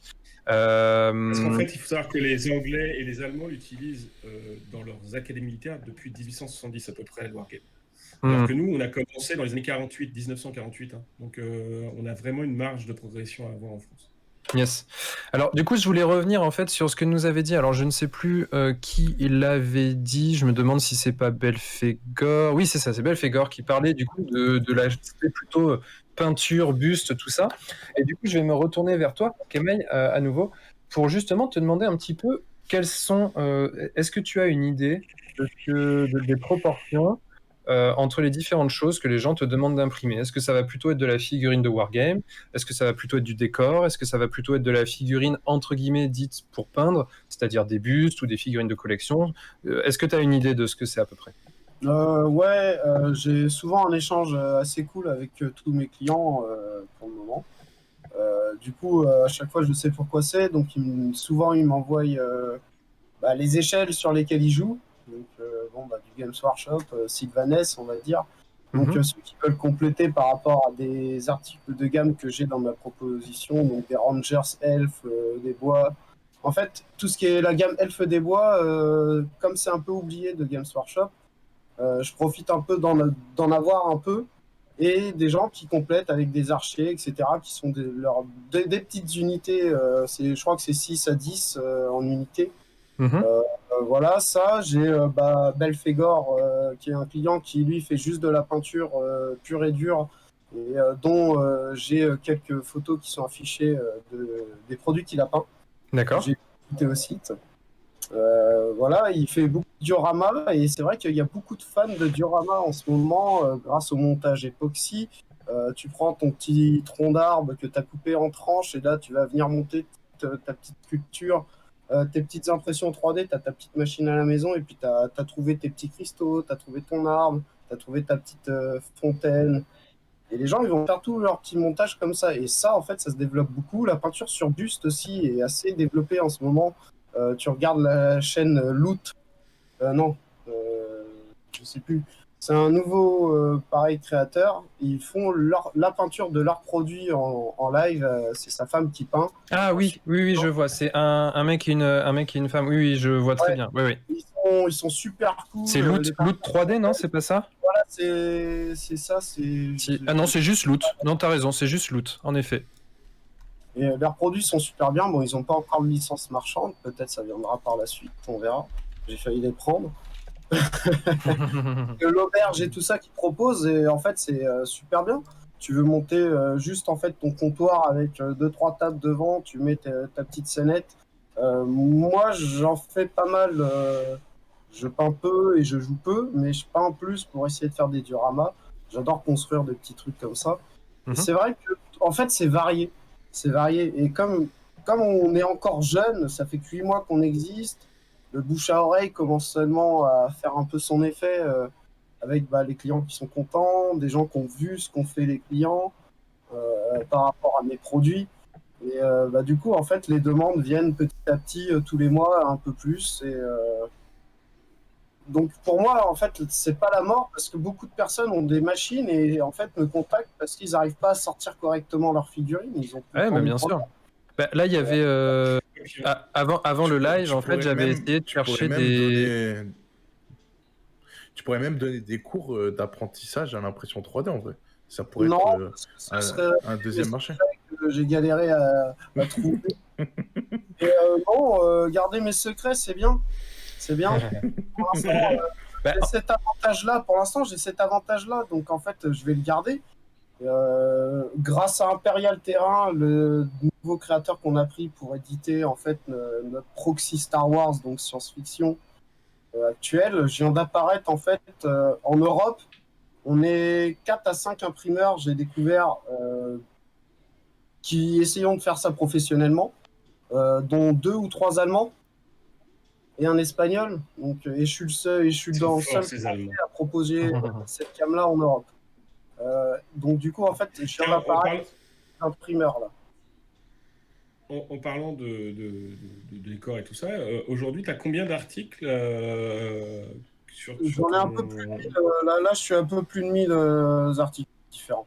Entre décors, Ouais, figurines, c'est pas mal, hein. football et World War. Là, tu vois, C'est clair. tu parlais de ton savoir-faire, en fait, et de cette chose qui te permet justement d'assurer une impression de qualité. En fait, avant l'émission, du coup, j'avais essayé de regarder, et notamment justement sur le groupe. Alors, pour ceux que ça intéresse, n'hésitez pas à vous rendre sur le groupe Facebook Peinture Impression 3D, où justement, les gens échangent beaucoup sur l'impression 3D et sur la peinture, c'est vraiment les deux. D'ailleurs, il y a beaucoup d'impressions 3D, de bustes, de figurines de collection et de peintures de ce genre. Donc, n'hésitez pas à aller y faire un tour. Et j'ai demandé sur ce groupe s'ils avaient un petit peu des sources justement pour voir un petit peu l'évolution du marché, tout ça. Et j'ai eu un lien notamment avec une étude en particulier où ils notaient que pour l'adoption de l'impression 3D d'un point de vue personnel, en fait, c'était pour 59% de ceux qui ont répondu à l'étude, pour 59%, la problématique, c'était le prix, le coût d'entrée pour l'investissement en fait à faire dans la machinerie, la matière première, tout ça, qui est assez compliqué. Et pour 51%, donc plus de la moitié, un petit peu plus de la moitié, c'est les connaissances. Justement, c'est le manque de connaissances. Ouais. Aujourd'hui, on a l'impression qu'on achète une impression 3D, on achète un STL, on le fout dedans et pouf, ça sort et ça fait des chocs à pic. Sauf qu'en fait, c'est pas vraiment comme ça que ça se passe. Et du coup, il y en a quand même plus de la moitié qui ont conscience que c'est un frein. Donc j'imagine que si on prend en plus ceux qui n'en ont pas conscience, mais qui finalement finissent par se viander, ça doit être pas loin de 75%. Je tablerai sur quelque chose Il faut comme ça. savoir que moi, j'ai la NDR 1 et j'ai vu la différence entre la NDR 1 et la NDR 2, là, enfin la NDR 3, V1 et V2, en fait. C'est le jour et la nuit déjà, hein. Moi, je galère comme un gros porc sur la V1, mais j'aurais la V2, je pense que déjà, je m'en sortirais beaucoup mieux. C'est vraiment, déjà, et elle n'est pas si vieille, elle a quoi, 4 ans? Un truc comme ça, 3 ans, même pas.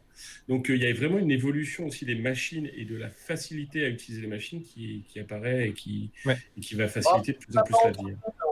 Tu l'as pas entretenu, hein, je te l'ai dit. Hein. Je ne l'ai pas utilisé en même temps, donc c'est surtout que j'ai du mal à la monter, ça c'est sûr. Mais c'est surtout qu'en plus, quand je vois mon pote qui a acheté la NDR2, comment ça a été facile de la monter, facile de la calibrer, je me dis qu'il y a quand même eu un gap techno qui a été fait sur ce côté-là, qui est quand même assez intéressant, quoi.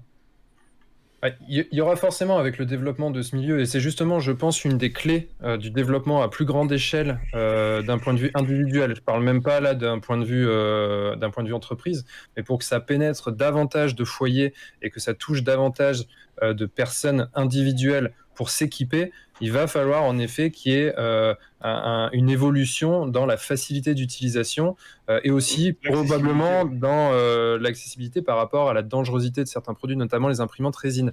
Clément, toi qui parles beaucoup trop depuis le début de l'émission et qui pourtant est le plus grand utilisateur, c'est le seul ici qui, à l'exception de Kema évidemment, qui a une imprimante et qui s'en sert très régulièrement, parce que j'ai cru comprendre, toi, Curial, tu t'en servais moins.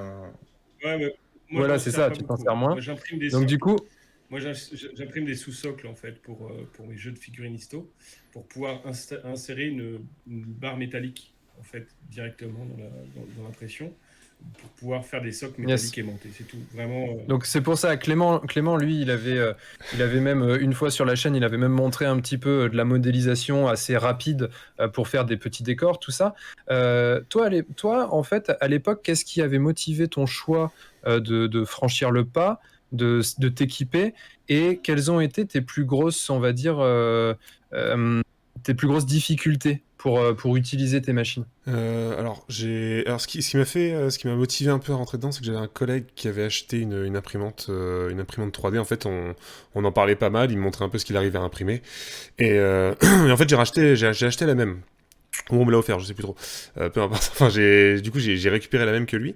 Et ce que ça motivait pas mal pour imprimer. Moi, j'étais déjà un peu sur Warhammer, donc c'était la partie décor et même des fois, enfin, juste la curiosité, je pense aussi, de s'imprimer quelque chose, de faire le con avec une machine comme ça qui te permet de faire un peu tout et n'importe quoi.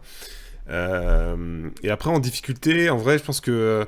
quand j'en parle justement avec mon collègue, on avait tous les deux la même imprimante, il me dit que j'ai vraiment pas eu de bol parce que j'ai dû changer quasiment toutes les pièces. J'avais pris la Annette A8, donc c'est celle qu'on monte nous-mêmes, et en fait, j'ai réussi à péter quasiment toutes les pièces qu'il y avait dessus. J'ai fait la totale, quoi. Je crois qu'il me restait plus que le plateau Celle-là, j'ai pas chauffant. encore pété. C'était presque ça, franchement. C'était vraiment... Je lui ai tout fait, j'ai tout testé dessus. Du coup, en fait, ça m'a aussi pas mal formé parce que à péter tout, en fait, aller réparer chaque pièce, aller comprendre comment ça fonctionne, etc. Ça m'a permis de pas mal me former sur comment fonctionnait l'imprimante 3D elle-même. Déjà, juste la base, monter son imprimante. Quand on te dit ça au début, t'es un peu en panique, mais une fois que tu l'as fait, tu te rends compte que c'est pas si compliqué que ça, et puis c'est facile à comprendre en fait. Et tu vois, justement, toi, Uriel, tu parlais de la Under. Là, j'ai eu la Under 2. Ouais, c'est la Under V2 ce week-end. Donc là, j'ai 2 imprimantes qui tournent dans la chambre derrière en non-stop pour me faire faire des décors. ça y va à fond. Effectivement, c'est bien plus pratique à régler que les anciennes. Ouais. Et je te conseille vraiment un tapis de chauffe. C'est vraiment super pratique pour pas trop se faire chier au niveau réglage. Ça aide vachement bien. Mais enfin... C'est quoi un tapis de chauffe? En fait, c'est un tapis que tu vas mettre sur le plateau qui va permettre à l'impression d'adhérer beaucoup plus facilement. Et d'éviter surtout En fait, là où moi j'avais le plus de soucis, c'est que il faut vraiment que tu règles au poil de cul près, sinon l'impression finit par se décoller d'un côté, en fait elle se déforme, et tu te retrouves avec l'impression qu'il y a la moitié du bas qui est relevée parce que t'as mal réglé ta machine. Et en fait, franchement, c'est vraiment... Ça tout le temps. Tu vois, j'ai acheté le tapis, je l'ai foutu sur une vitre, j'ai mis sur impression, mes réglages, je les fais à l'arrache maintenant, et ça tient, en fait. Je pense qu'il peut lâcher le fil limite à 1 centimètre du truc, il va se poser dessus, il va tenir, j'exagère évidemment, mais franchement, c'est magique, quoi. Je me fais plus chier maintenant, je mets toujours un tapis, ça, niveau réglage, Bah écoute, ça m'intéresserait que tu me donnes un lien en off. Bah oui, si on voit ça, y a pas de souci. Ça m'a sauvé la vie, ce truc-là. Moi, j'utilise pas les tapis, pas besoin. Ah, ouais, je pense que tu vas plus te faire chier à régler, quoi. Mais ce qui paraît que ça marche bien, donc je confirme. Ah ouais, non, franchement, c'est magique. Et toi, du coup, Mickaël, est-ce que tu fais d'autres choses que du STL ou pas? Pardon? Tu fais aussi tu imprimes, pardon, j'ai peut-être pas fait le bon terme. En filament, tu fais du filament, mais est-ce que tu fais aussi de la résine et tu fais tout type d'impression ou Bah juste ouais, de l'impression derrière, là, c'est les résines. C'est un peu loin, donc je vois pas tout. Attends. En fait, le terme que tu cherchais, Marco, c'était pas STL, c'était PLA. C'est ça, ouais. Le STL, c'est le fichier. Ouais, c'est ça, mais moi je suis pas un spécialiste. Ah mais non, mais c'est pour que comme ça tu le feras. T'as 3 Ender qui tournent là. Après t'as 2 Mars et au fond t'as les deux gros formats en résine aussi. D'accord. Donc là quand tu dis les 3 Ender, ça c'est les 3 en PLA, c'est ça? Les 3 en PLA. Okay, et après il y en a 4 donc en pour rappel, PLA c'est du filament plastique qui fonctionne, c'est quand on voit les impressions 3D qui sont un peu stratifiées, c'est celle-ci. C'est ça. Qui seront du coup plus ou moins stratifiées en fonction de l'épaisseur du filament, si je dis pas de bêtises. La qualité du prix, la précision des réglages aussi. C'est par rapport à ta précision de fil que tu extrudes à la buse en fait. Ok. Et ensuite, par contre, les autres c'est de la résine, donc là c'est un rendu lisse comme les figurines qu'on peut trouver. C'est une précision de 2K. 2K, c'est-à-dire je l'imprime à 0,02 microns. Ah oui, effectivement. Donc là, ça n'a parlé qu'à Clément. On est tous d'accord. Hein. En fait, il voulait dire qu'en fait, il peut te faire un point dans une toute petite oreille, si tu veux, tu vois. C'est ça. Des fines couches. Mais toutes les machines là, pour le coup, c'est ça. Hein. Alors, pour avoir vu en réel ce qu'il fait en PLA, franchement, c'est nickel chrono. Et en PLA? Oui, le PLA a de l'intérêt. On en avait déjà discuté dans des émissions présentes, notamment sur les décors ou autres, où ça peut vraiment réduire le coût tout en ayant un rendu qui est très intéressant. Et en PLA, tu imprimes en quelle épaisseur? Sur, sur le PLA. je suis à 0,12, je crois. 0,12, ok. Ok. Je suis en 0,12. Et alors, du coup, pour avancer encore un petit peu plus loin dans ce débat, selon vous, quel est le futur, ou quel doit être le futur, ou quel sera le futur? Je sais pas, vous répondez à la question que vous voulez. C'est genre, choisis ce que tu veux dans dans les questions que je pose. Le futur de l'impression 3D, pour vous, c'est quoi? Alors non, moi, qu'est-ce que ce sera et qu'est-ce que vous aimeriez que ce soit? Il y a deux questions, voilà, c'est ces deux questions-là. ouais, moi, je pense que ce sera la même chose que ce que j'ai envie et ce que je pense. Je pense qu'un jour, on aura une colonne dans chaque appartement et il y aura une imprimante 3D dedans. Parce on en trouve maintenant dans les bases militaires, on en trouve dans les stations spatiales, ou on va en trouver dans les stations spatiales. Ricoh avait sorti une machine qui coûtait 400 000 euros, hein, donc on est très très loin, qui est imprimée en filament métallique pour aller emmener ça sur des plateformes offshore, pour faire des pièces directement, pour remplacer des pièces de machines de pétrole, pour extraire le pétrole. Donc je pense que vraiment, à un moment où on va avoir une imprimante 3D qui sera clé en main, c'est-à-dire on la pose comme la télé, on branche les câbles, on imprime, il y en aura partout. Et pour tout usage, c'est-à-dire que nous, on l'utilisera pour de la figurine, mais les gens pourront l'utiliser pour réparer leurs pieds de chaise, pour faire des vases, enfin, ils feront ce qu'ils veulent. En fait, tu auras une imprimante 3D comme tu as une imprimante... Il y a une marque d'aspirateur qui a déjà fait ça et qui a mis tous ses plans de pièces 3D pour les remplacer. C'est clair. Moi, je pense que c'est ça l'avenir de l'impression 3D. Et franchement, je pensais ça il y a déjà 10 ans quand c'est sorti. Et pour l'instant, rien dans ce qui s'est passé aujourd'hui ne me fait changer d'avis. Parce que tout ce que j'imaginais se concrétise réellement. Donc, je pense que dans 20 ans, tout le monde aura une imprimante 3D et elle sera très simple à utiliser. Il y aura vraiment des mobiliers exprès pour ton imprimante 3D, etc. etc. Notez bien, les gars. Nostradurial a parlé. Donc, faut faire les bons investissements maintenant. Marco, qu'est-ce que t'en penses, toi? Ouais. Je suis pas forcément du même avis qu'Uriel. Oui, je pense que ça se développe, etc. Mais je vais aborder un sujet qu'on n'a pas abordé. J'aime l'impression 3D, je suis content d'avoir des trucs, mais je suis content aussi d'avoir des grappes en plastique et monter des grappes en plastique. Je trouve que la qualité, c'est pas la même, et notamment en termes de peinture, c'est pas la même chose. Donc je pense pas du tout que d'un côté, ça va remplacer de l'autre, etc. Bien au contraire, pour moi, c'est deux choses qui vont se compléter les unes avec les autres. Moi, je suis Après, d'accord une avec toi, moi. imprimante... Ouais. Après, une imprimante 3D dans chaque foyer... Ouais.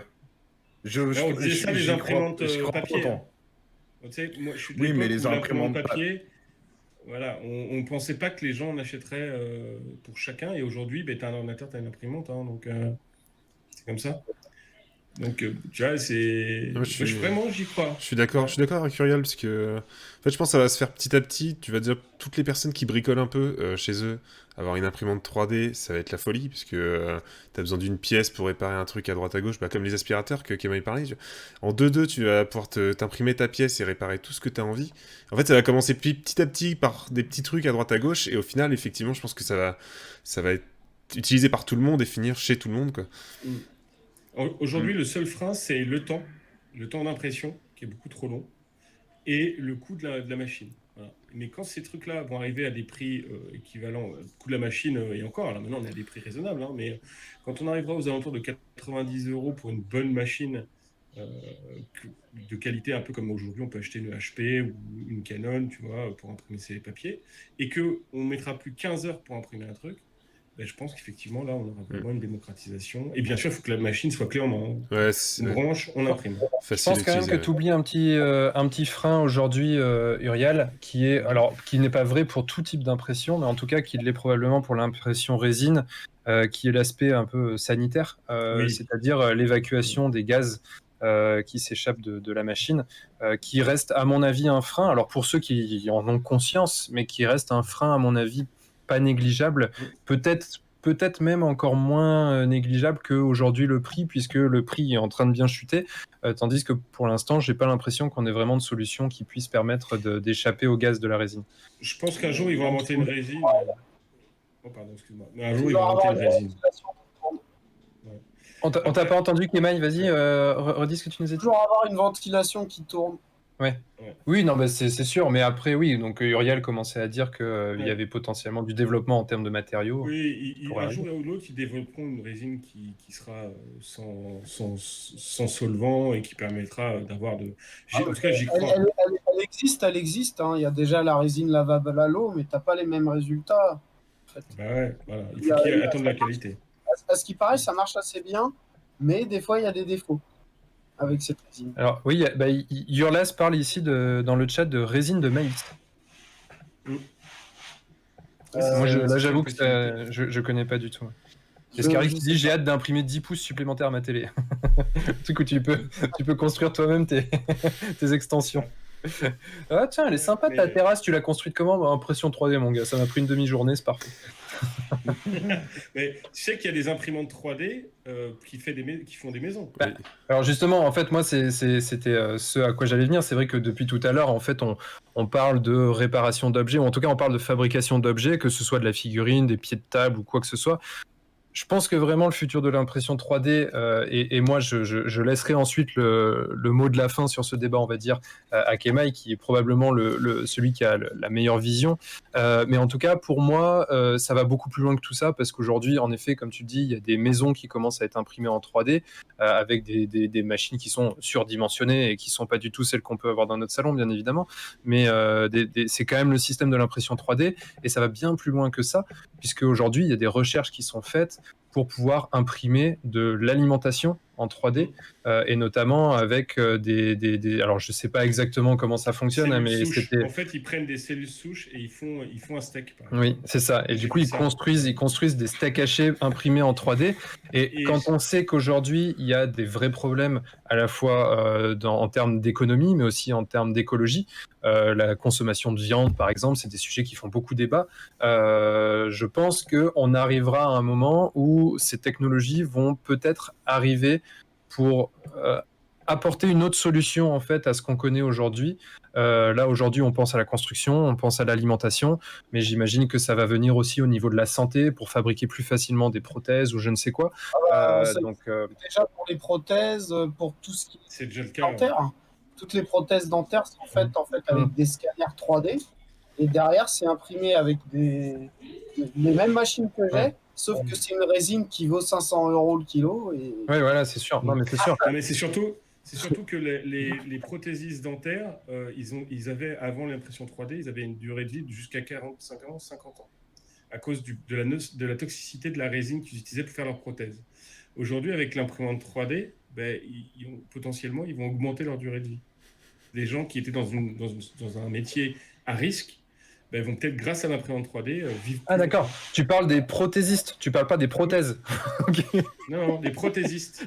Les prothésistes qui faisaient des prothèses, parce que moi j'avais une collègue dont son mari était prothésiste, et qui avait, avant l'impression 3D du coup, et elle me disait, mon mari, je compte pas l'avoir longtemps avec moi, parce que ça pourrait dire, elle est hyper... Non mais ouais, mais tu te rends compte, tu dis déjà, je vais faire un métier où je sais que je vais mourir. Non, je vais pas faire ce métier, quoi. Enfin, même si je gagne 5000 balles, allez vous faire enculer, quoi. Enfin, je sais pas. Ça me vient voilà. Il nous reste donc 30 secondes avant de nous faire kicker de Twitch.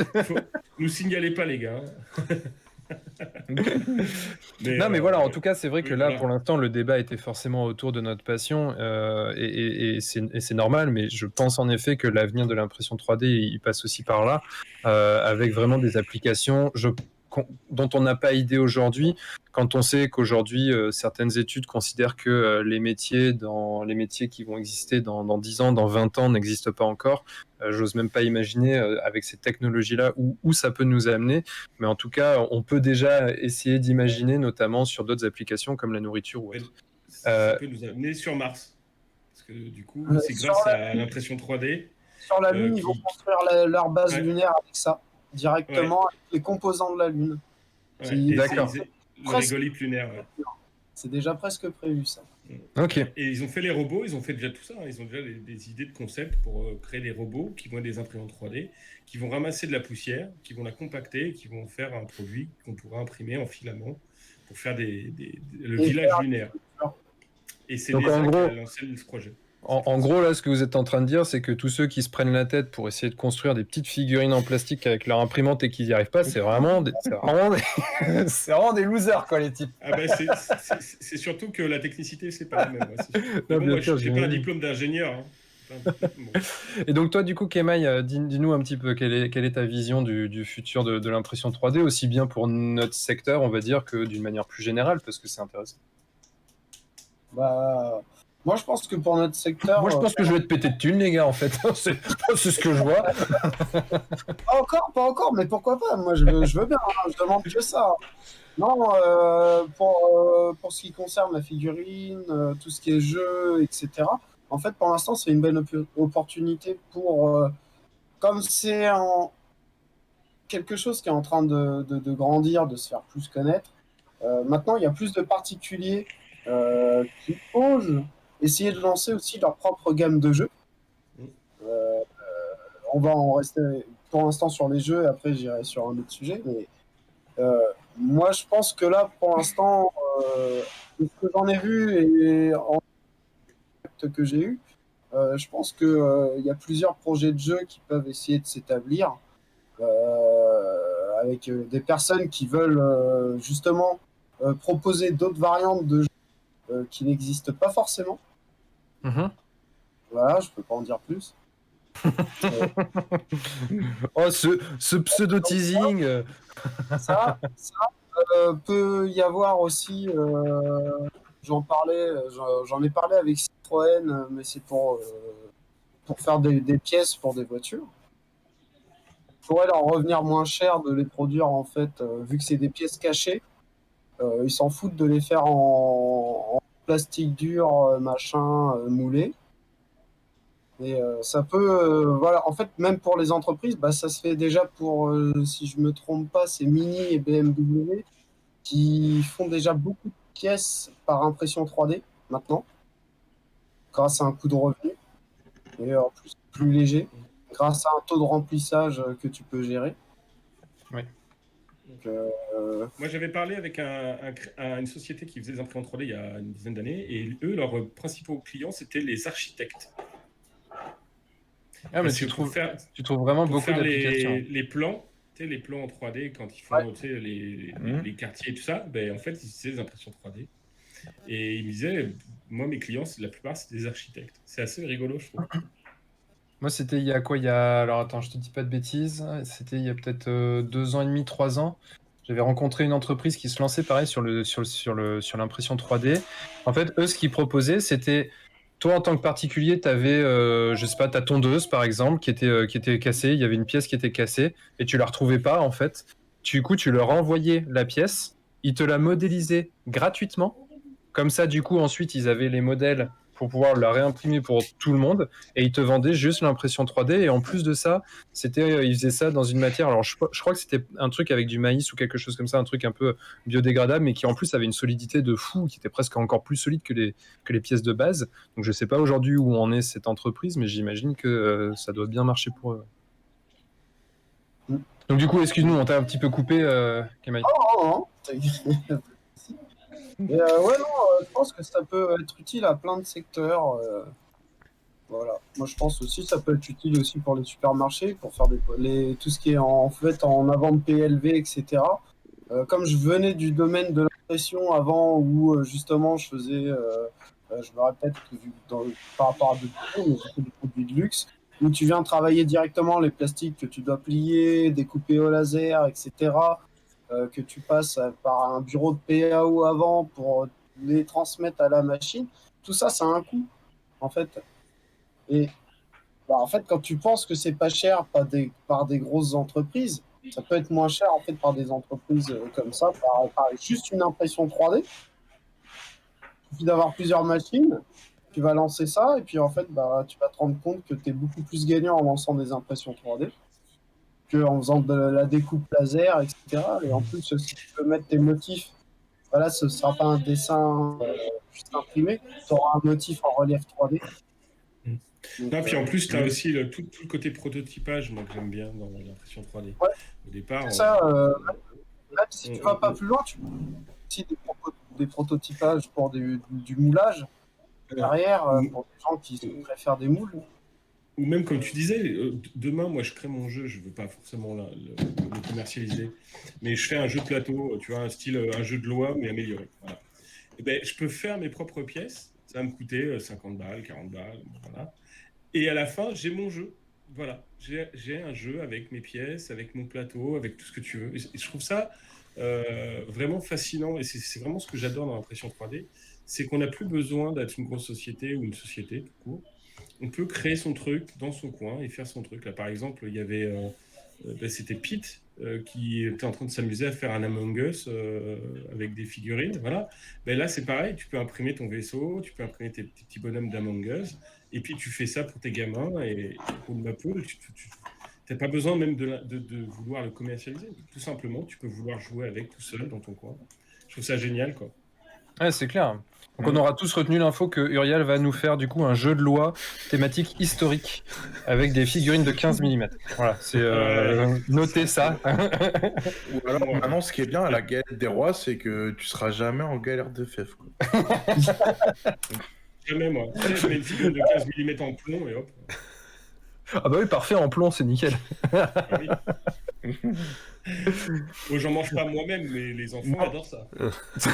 Ce qu'on n'a pas précisé avec l'impression 3D, c'est qu'en vrai, on voit de plus en plus aussi de tables à thème qui sortent grâce à ça. Alors qu'avant, tu sais, on attendait que, en gros, il y ait une entreprise qui nous propose des décors pour avoir tel thème ou tel thème. Là, aujourd'hui, t'as masse de décors, t'as masse de. Tu te dis, ouais, j'ai envie de jouer à Star Wars Legion sur Scarif, bam, tu vas trouver des trucs pour Scarif. T'as envie de jouer sur Tatooine, tu vas jouer sur Tatooine. T'as envie de jouer sur Endor, tu joues sur Endor, quoi. Et ça, c'est excellent. Et c'est là où je disais qu'il y avait de la diversité, c'était notamment là-dedans. Voilà. Ouais, Après, c'est clair. faut dire qu'en résine, actuellement, les figues sont carrément plus fragiles. Et ça, c'est. Enfin, pour moi, c'est encore un désavantage. Il faut encore travailler là-dessus, où les figues, elles sont cassantes. Bon, ce qui est bien, c'est qu'on peut les recoller bien, parce que ça fissure, mais de manière nette. Mais je pense que il va falloir que ça évolue dans ce domaine-là, parce que aujourd'hui, et j'ai testé les deux, bah, clairement, la figue imprimée en résine, c'est pas la même chose que de la figue plastique ou de la figue métal qui a été travaillée, moulée, quoi. C'est surtout Alors, qu'en général, oui tes et figues non. plastiques sont pleines en fait. Tes figues plastiques sont Ouais, pleines, ouais, alors que les figues résine, elles sont souvent évidées. Et c'est vrai que là, moi, je te rejoins quand même, hein, parce que il y a pas longtemps, avec un partenaire qui fait de l'impression 3D, j'avais fait une commission de peinture pour un Bruce Springsteen de 30 cm. Ça m'avait quand même demandé, je crois, 13 ou 14 heures de boulot. Le client l'a reçu pété en deux. Donc autant te dire que quand c'est comme ça, t'es bien vénère. Bien vénère. Alors, c'est parce que Marco, toi, c'est parce que t'as beaucoup de plastique. Moi qui suis un vieux joueur, j'ai beaucoup de plomb, d'accord? Et donc, à part des Ah oui, figurines de bah Game le Workshop plomb. où le flingue, il fait 4 fois la main, et donc du coup, il est tellement dur qu'effectivement, il se pète pas.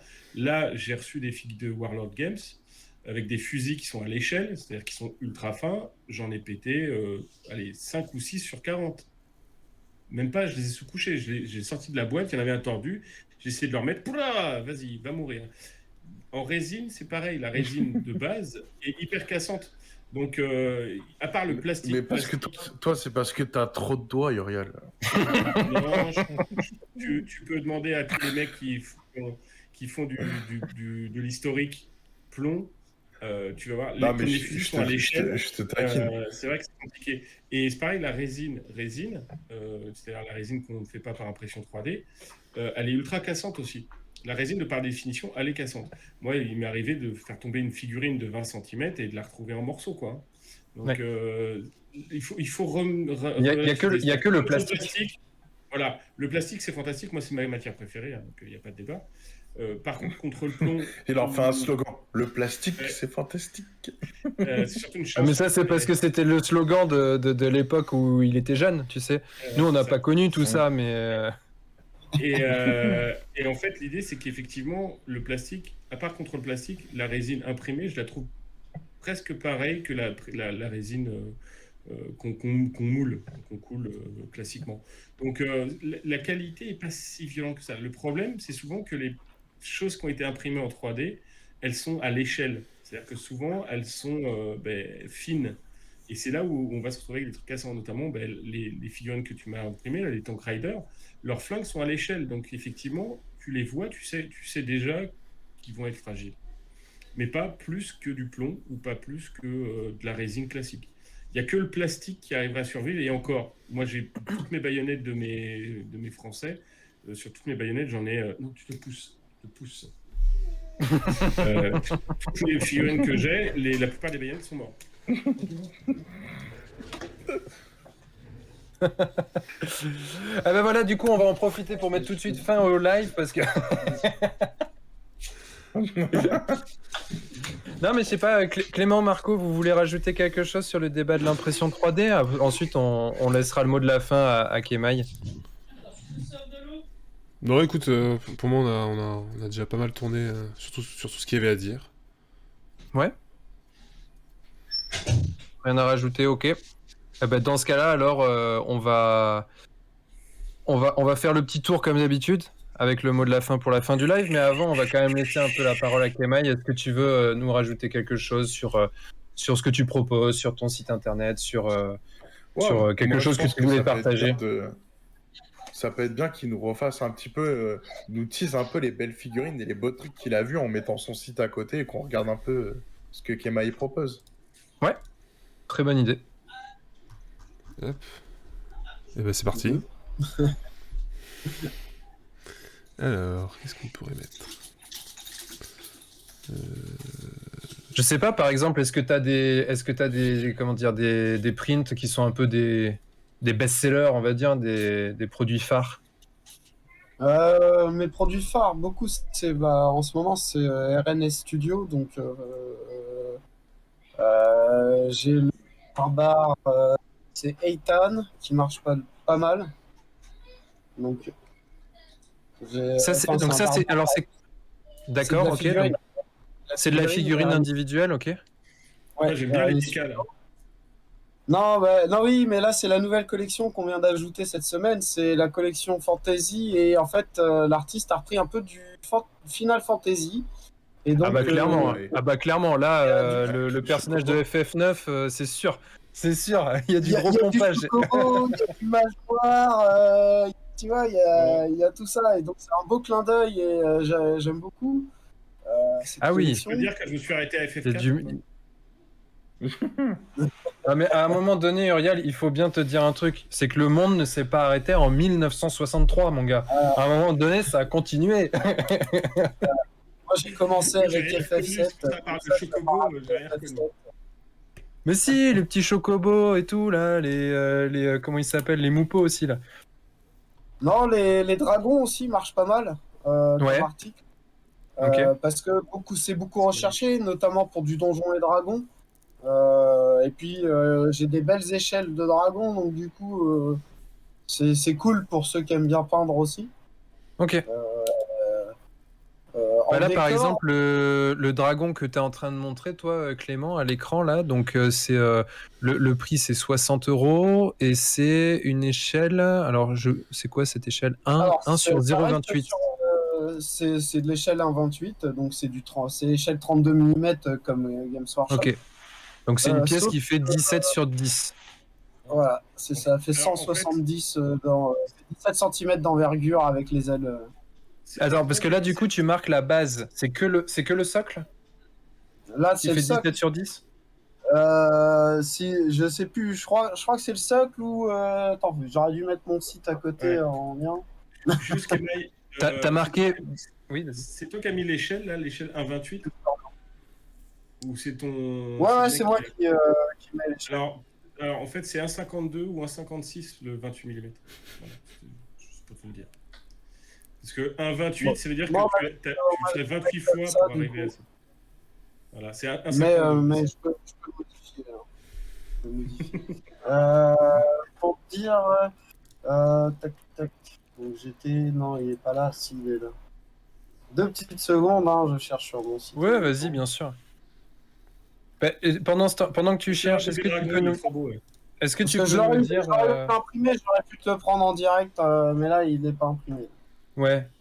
Mais juste pendant que tu cherches, est-ce que tu peux nous dire on va dire sur quelques figurines un peu standards, par exemple une 28-32 mm, je sais pas, un personnage un peu classique, humanoïde ou autre, et puis peut-être sur un monstre un peu plus important, combien ça coûte à peu près en moyenne, pour savoir, pour que les gens ils aient une idée de, voilà, s'ils passent par toi, combien ça peut leur coûter de se faire, j'en sais rien, une unité de 10 pitou ou quelque chose comme ça.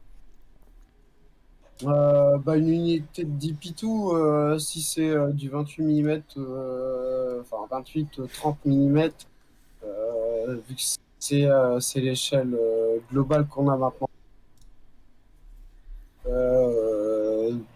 Ou si je me trompe, on est dans les 6,90 Alors Ça a approximativement. coupé. Ça a coupé au moment du prix. Je disais, je disais, on est aux alentours de 26,90 les 10. D'accord, ok. Ah, c'est bien. Voilà. Donc ça Après, te fait c'est vrai que 2,60 €. si tu prends des figurines Énorme. simples, bon bah voilà. Le mieux, en fait, à chaque fois, les gens normalement m'écrivent quand ils veulent plus de 10 articles ou quoi que ce D'accord. soit. Ce qui permet en fait qu'ils payent pas le prix unitaire à chaque fois, quoi. Bien Donc, sûr, hein. c'est pour ça qu'il y a mon adresse mail d'ailleurs. Et on en avait parlé dans la vidéo d'Urial, la toute première vidéo, qu'il fallait justement m'écrire à partir du moment où tu voulais plusieurs unités, etc. Parce que c'est plus les mêmes coûts. Si tu produis une figurine, bah en fait tu vas lancer une machine, mais il va falloir que tu en lances d'autres avec. Donc, mais les autres, tu vas les laisser de côté. Donc c'est des objets que tu gardes qui sont invendus. Donc en fait, pour ça, il faut compléter ça, parce qu'en fait, tu lances pas une machine juste pour une figurine. Oui, oui, bien sûr, ouais. Ok. Et par exemple, si le mec il te fait faire 10 figurines différentes ou 10 figurines pareilles, ce serait dans les 26,90 ou c'est ou le C'est fait qu'elles pareil, soient c'est, différentes. en fait, Ouais. je prends le compte qu'il a pris 10 figurines. S'il en a pris 10 différentes, ce sera pareil. Mais Parce que du du, coup, tu n'utiliseras la même phase d'impression. Voilà. Bah, en fait, comment expliquer? C'est un peu compliqué. Euh, J'imagine que ce qui rentre dans le calcul de ton prix, il y a la matière première évidemment, il y a la consommation d'électricité par exemple, mais tu as aussi l'occupation d'une machine. Tant qu'elle Bah, t'as tourne, tu peux pas l'occupation faire de autre la chose. machine, t'as le temps de nettoyage, t'as le temps de nettoyage Ouais. derrière. C'est une sorte de Puis, main-d'œuvre en fait finalement. oui, bah voilà, c'est un peu une main-d'œuvre, hein, c'est une petite main-d'œuvre. Mm. Mais on n'est pas vraiment porté trop là-dessus. Donc, en fait, voilà, moi, comme je dis, la plupart, ceux qui veulent juste passer par le site, qui font leur commande, bon, bah voilà. Ceux qui passent par moi, par message et tout ça, bon, bah, si c'est 15 fois ça ou quoi, comme pour des unités que je vous disais tout à l'heure, des gens qui Mm. voulaient 6 fois des archers ou machin, voilà, tout ça, en fait, voilà, on peut me contacter. Ou alors les gens après ils décident de prendre juste leurs produits sur le site. Voilà, s'ils veulent juste cet article-là, cet article-là. En général, on me dérange pas pour ça. Là où on me pose les questions, c'est j'aimerais avoir 10 fois celle-ci, 6 fois celle-ci. Est-ce que je peux avoir ces bases-là? Voilà. Donc Ok. en fait, et puis, par rapport à ça, bon bah en fait, il va me prendre ça, mais je vais pas lui compter les bases ou les Ouais. choses comme ça. Ouais, c'est toujours dans tous les cas, en gros, Petits pour avantages, optimiser. avantages qu'on offre et qui font plaisir en plus aux personnes car ils personnalisent 100% leurs figurines. Ok. Donc en gros, si tu sais que tu veux ça, tu veux celle-ci et rien d'autre, on passe par le site et tu fais. Sinon, si tu cherches un peu à optimiser, on va dire, tes coûts et que tu cherches à avoir plusieurs choses, tu conseilles quand même de contacter et toi, tu es là aussi pour orienter, pour aider les gens Comme à là, optimiser un peu. il était en train de montrer le World War II. Il y a des Ouais, gens qui en prennent pour faire du bolt action. Donc, du coup, bon, bah, il va vouloir escouades de manteaux fermés, 3 escouades d'armes spéciales. Bon, bah, c'est sûr que s'il déprend la direct, bon, bah, ça va lui faire une sacrée facture. Alors que derrière, moi, je peux lui faire gagner un peu sur tout ça. Et ce qui fait qu'il reviendra pour peut-être compléter son armée derrière. ouais, bien sûr. Donc, Surtout, ce qui est intéressant là, avec l'impression 3D, comme on disait, c'est que surtout sur ces gammes-là, c'est des gammes où il y a des trucs, par exemple la Légion étrangère, des trucs comme ça, n'ont pas été faits par des grandes sociétés parce qu'ils ont considéré que de toute façon, ce ne serait pas rentable. Ça rejoint un peu l'idée des tables thématiques que disait Marco. Il y a des tables, les gens, les sociétés vont pas les faire parce qu'ils vont se dire ouais, il va y avoir 5 mecs qui vont l'acheter, ça m'intéresse pas. Là, l'impression 3D, ça permet d'avoir ces figurines-là qui ne sont pas disponibles dans le commerce, qui ont des caractéristiques. C'est Bolt exactement, Action te permet de jouer le faire en région, mais là, avec l'impression 3D, tu peux avoir les figurines. c'est exactement ce que dit Scarlix dans le chat. Hein. Il dit quand tu regardes le dragon financièrement parlant, c'est pas forcément hyper rentable, mais il a l'air très chouette. Les piétons, c'est rentable, et de toute façon, en fait, c'est le plaisir d'avoir des figures chouettes qui sont pas trouvables ailleurs. Et c'est vrai qu'on connaît tous comment fonctionnent les entreprises. Il faut qu'il y ait un certain, la dernière fois, José nous le rappelait, hein, il y a des MOQ, des minimum order quantity.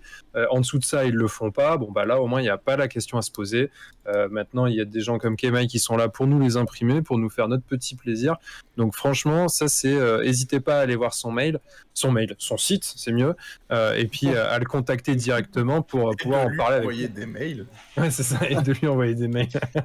Non, mais c'est vrai, là par exemple, il y a des têtes. Il y a des têtes qui sont qui permettent de changer un petit peu la tête des personnages, de se faire des armées à thème. Il y a de la fantasy, il y a du World War, il y a un petit peu tout. C'est assez cool et varié, donc c'est vraiment intéressant. Oui, il y a des têtes pour faire un diorama sur le film 8 têtes dans un sac. Voilà, je vous en dis pas plus. Si vous connaissez pas ce film. Et tu vois, Guillaume, Yvan, Kemal me l'a imprimé d'ailleurs, il faut que je le peigne. Un Lafli. Le Lafli, par exemple, c'est un véhicule qui est hyper intéressant parce que c'était une dotation que tu avais dans toute l'armée française à l'époque de la Deuxième Guerre mondiale. Mais elle n'est pas trouvable, la figue. Tu peux pas la trouver. Mais donc là, du coup, tu peux l'imprimer. Tu as la possibilité de le faire en canon anti-char, tu as la possibilité de le faire en transport de troupes, tu as la possibilité de le faire en transport. Ben voilà, et ça c'est top, parce que du coup, tu vas pouvoir mettre tes Lafli et faire une armée vraiment historique, c'est-à-dire avec moins de temps, plus de camions avec des canons anti-char. Ben c'est top, quoi. Franchement, moi, c'est ça qui me fait flipper avec la j'ai essayé de t'écouter, mais en même temps, j'ai flashé sur le Griffon, donc j'étais comme ça. Ah, ben, Et je vais relancer un petit peu de conversation, parce que j'ai une question qui, pour moi, peut être top.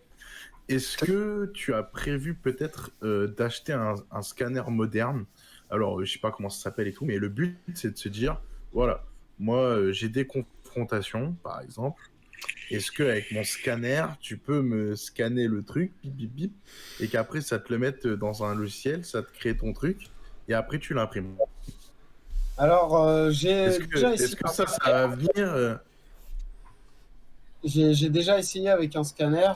C'est très dur. Il faut un très très gros PC derrière pour finir les Ouais, ça modélisations. coûte cher, hein. Ouais, ça coûte cher pour le moment.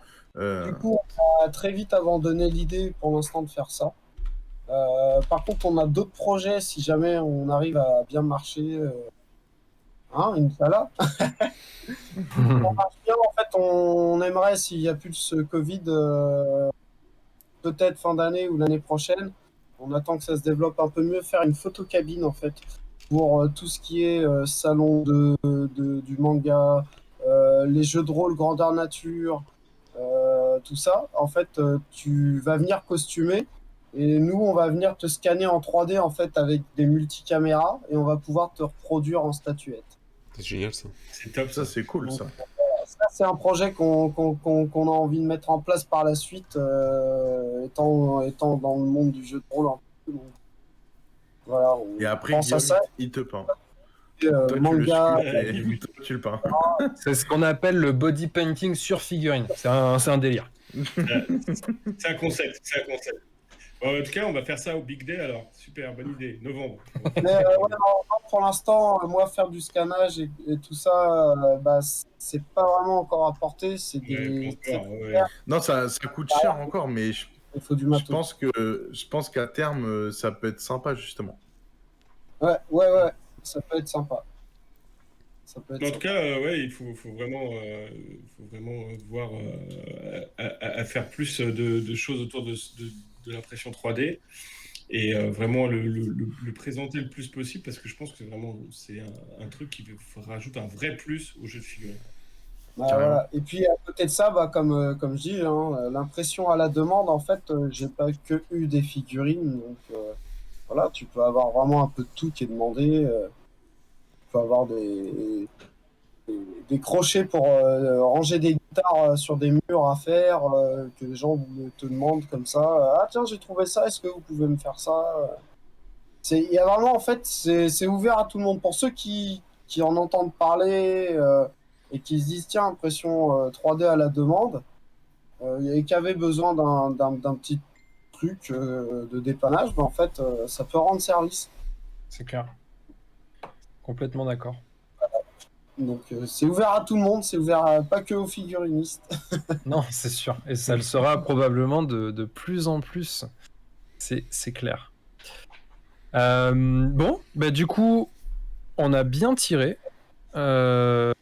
Puisque on est déjà à bientôt 2 heures. Donc, on va peut-être se diriger, comme d'habitude, sur les petits mots de la fin pour chacun. Clément, encore une fois, vu que tu as beaucoup trop parlé, on va te laisser un peu la parole. Si tu as envie de rajouter un petit truc. Non, bah écoute, là, faut que j'aille m'occuper de mes impressions 3D que j'entends depuis tout à l'heure, mais j'ai du taf. Il faut que j'achète encore 4 imprimantes pour mettre au niveau de Kemai, donc j'ai. Ah ouais, là, Faut que j'y aille, quoi. Bah écoute, c'était bien cool. Moi, c'est un sujet en plus que je trouve très intéressant. C'est pas impossible qu'on ait besoin qu'on revienne sur le sujet, à mon avis, avec ce genre de techno qui peut évoluer très rapidement. On pourra vite, à mon C'est avis, en clair. reparler. C'est clair. Carrément. Et puis bientôt, on fera des news sur les news de Forgeant 3D. Oui. Pourquoi tu pas? devais faire l'atelier la dernière fois, mais bah, ce sera pour la prochaine fois. Ouais, carrément. Moi, j'ai visité, franchement, c'est top quand tu vois les tonnes de figurines qui sont préparées pour la vente. Là, ça donne envie de Pour mettre ceux un qui sac. connaissent, Hop, et- Pour ceux qui connaissent, il y a peut-être Heretic Wargame qui vient ce week-end me voir, donc voilà. Ok, bon, bah, j'imagine que du coup, c'est avec l'espoir de faire quelque chose. Donc, on va croiser les doigts pour toi. On peut peut-être faire quelques vidéos de présentation de peinture en live avec des tutos peinture pour leur Patreon, etc. D'accord. Ok. Sympa. Voilà. Marco, un petit mot à dire? Bah écoute, je pense que c'est de circonstance, hein, donc j'ai reçu aujourd'hui, j'ai un pote qui m'a déposé la petite maison de Doctor Strange pour Marvel Crisis Protocol, donc je vous montre, donc ça c'est l'impression 3D, c'est le top, donc elle n'est pas encore rébarbée et tout, mais voilà ce qu'on peut faire avec de l'impression 3D, Et bah, moi, je suis peinard, Doctor quoi. Strange. Voilà. Rends-moi ma maison, rends-moi ma maison. Donc non, non, c'est cool Oh, l'impression j'ai un 3D. Moi j'ai un vaisseau. Moi, j'ai un. Non, non, je déconne. En impression 3D, il fait des trucs merveilleux. Non, mais voilà, en fait, dans chaque foyer, il y en a un, ouais. Pour s'en faire un plus gros. C'est ça. C'est ce qu'on appelle les extensions. Du coup, Uriel, toi, t'as un petit mot de la fin ou pas? Comme d'habitude, gardez l'esprit ouvert, regardez un peu tout ce qui se passe autour de vous, lisez des règles, faites-vous votre propre idée sur les jeux qui sortent, et puis n'hésitez pas à l'impression 3D, vous verrez, vous ne serez que convaincu. Et passez faire un tour sur le site Forgeland 3D. Hein, du coup. Je te laisse. Mais carrément, mais de toute façon, le mot de la fin sera pour toi, Kema, et moi, je vais juste vous dire, bah, effectivement, hein, l'impression 3D, on l'a vu, ça offre pas mal de possibilités, donc bah, lancez-vous à fond dedans, faites de l'impression 3D, mais pas trop, parce qu'il faut peindre tout ça après, et ça Ouais. demande du boulot, donc réfléchissez-y quand même, et bien évidemment, le mot de la fin, c'est pour toi, Kemaï. Vous allez beaucoup accumuler, sinon. Plus accumuler que peindre. Eh ben, Ouais. moi, je vous remercie à tous pour cette petite interview. Je remercie nos internautes qui étaient là, qui ont posé des questions. Mon petit Belphégor qui est là, hein, que je dédicace. Voilà. Et bah, j'espère à une prochaine. Et n'hésitez pas, si vous avez des demandes d'impression ou quoi que ce soit, bah, à me contacter. Ou si vous avez des Patreons qui vous plaisent, des choses autres, des Kickstarter que vous voulez vous faire imprimer, bah, allez-y, prenez-les et je serai là pour vous les imprimer. Super. Bah écoute, c'est bien noté. On a laissé comment dire, le lien de ton site plusieurs fois dans le chat et puis on pourra le recommuniquer encore par la suite quand on aura des questions des internautes, sans souci. Sur ce, Merci on se dit à dans 2 semaines pour le prochain Entre-deux-guerres et on se donne rendez-vous, alors pas moi, mais on vous donne rendez-vous demain à 21h30 pour un rapport de bataille Marvel Crisis Protocol, c'est ça? Ouais, c'est ça. Donc un rapport sur TTS. Bon, voilà, on va voir ce que ça donne. Hein. Si tout se passe bien. Parce que Ok. Du on va coup, dire... c'est quoi? C'est que la boîte de base ou vous allez jouer non, autre chose? là, on va se mettre bien. J'ai préparé ma composition. On va se mettre bien. Et c'est qui le Donc but voilà, si vous avez... Et Si vous du coup, avez ça envie... va être moi contre Min Caveman. Donc c'est un joueur belge qui est sur la communauté de Marvel Crisis Protocol. Donc voilà, du coup, c'est un grand fan du jeu sur TTS et il connaît très très bien les règles. Donc le but c'était de partager une vraie partie et voilà. Bon, j'ai un peu peur pour le setup parce que la dernière fois qu'on a essayé, on a eu des lags, ça n'a pas fonctionné. Donc on espère que ça fonctionnera. Mais voilà. En tout cas, si ça marche, ça sera top. Ok, donc avec ce très beau teasing qui donne vachement envie, parce que peut-être, si ça fonctionne, on n'est pas sûr. En Mais en fait, tout cas, c'est pas une question, c'est une question d'internet et c'est une question Bah oui, bien sûr.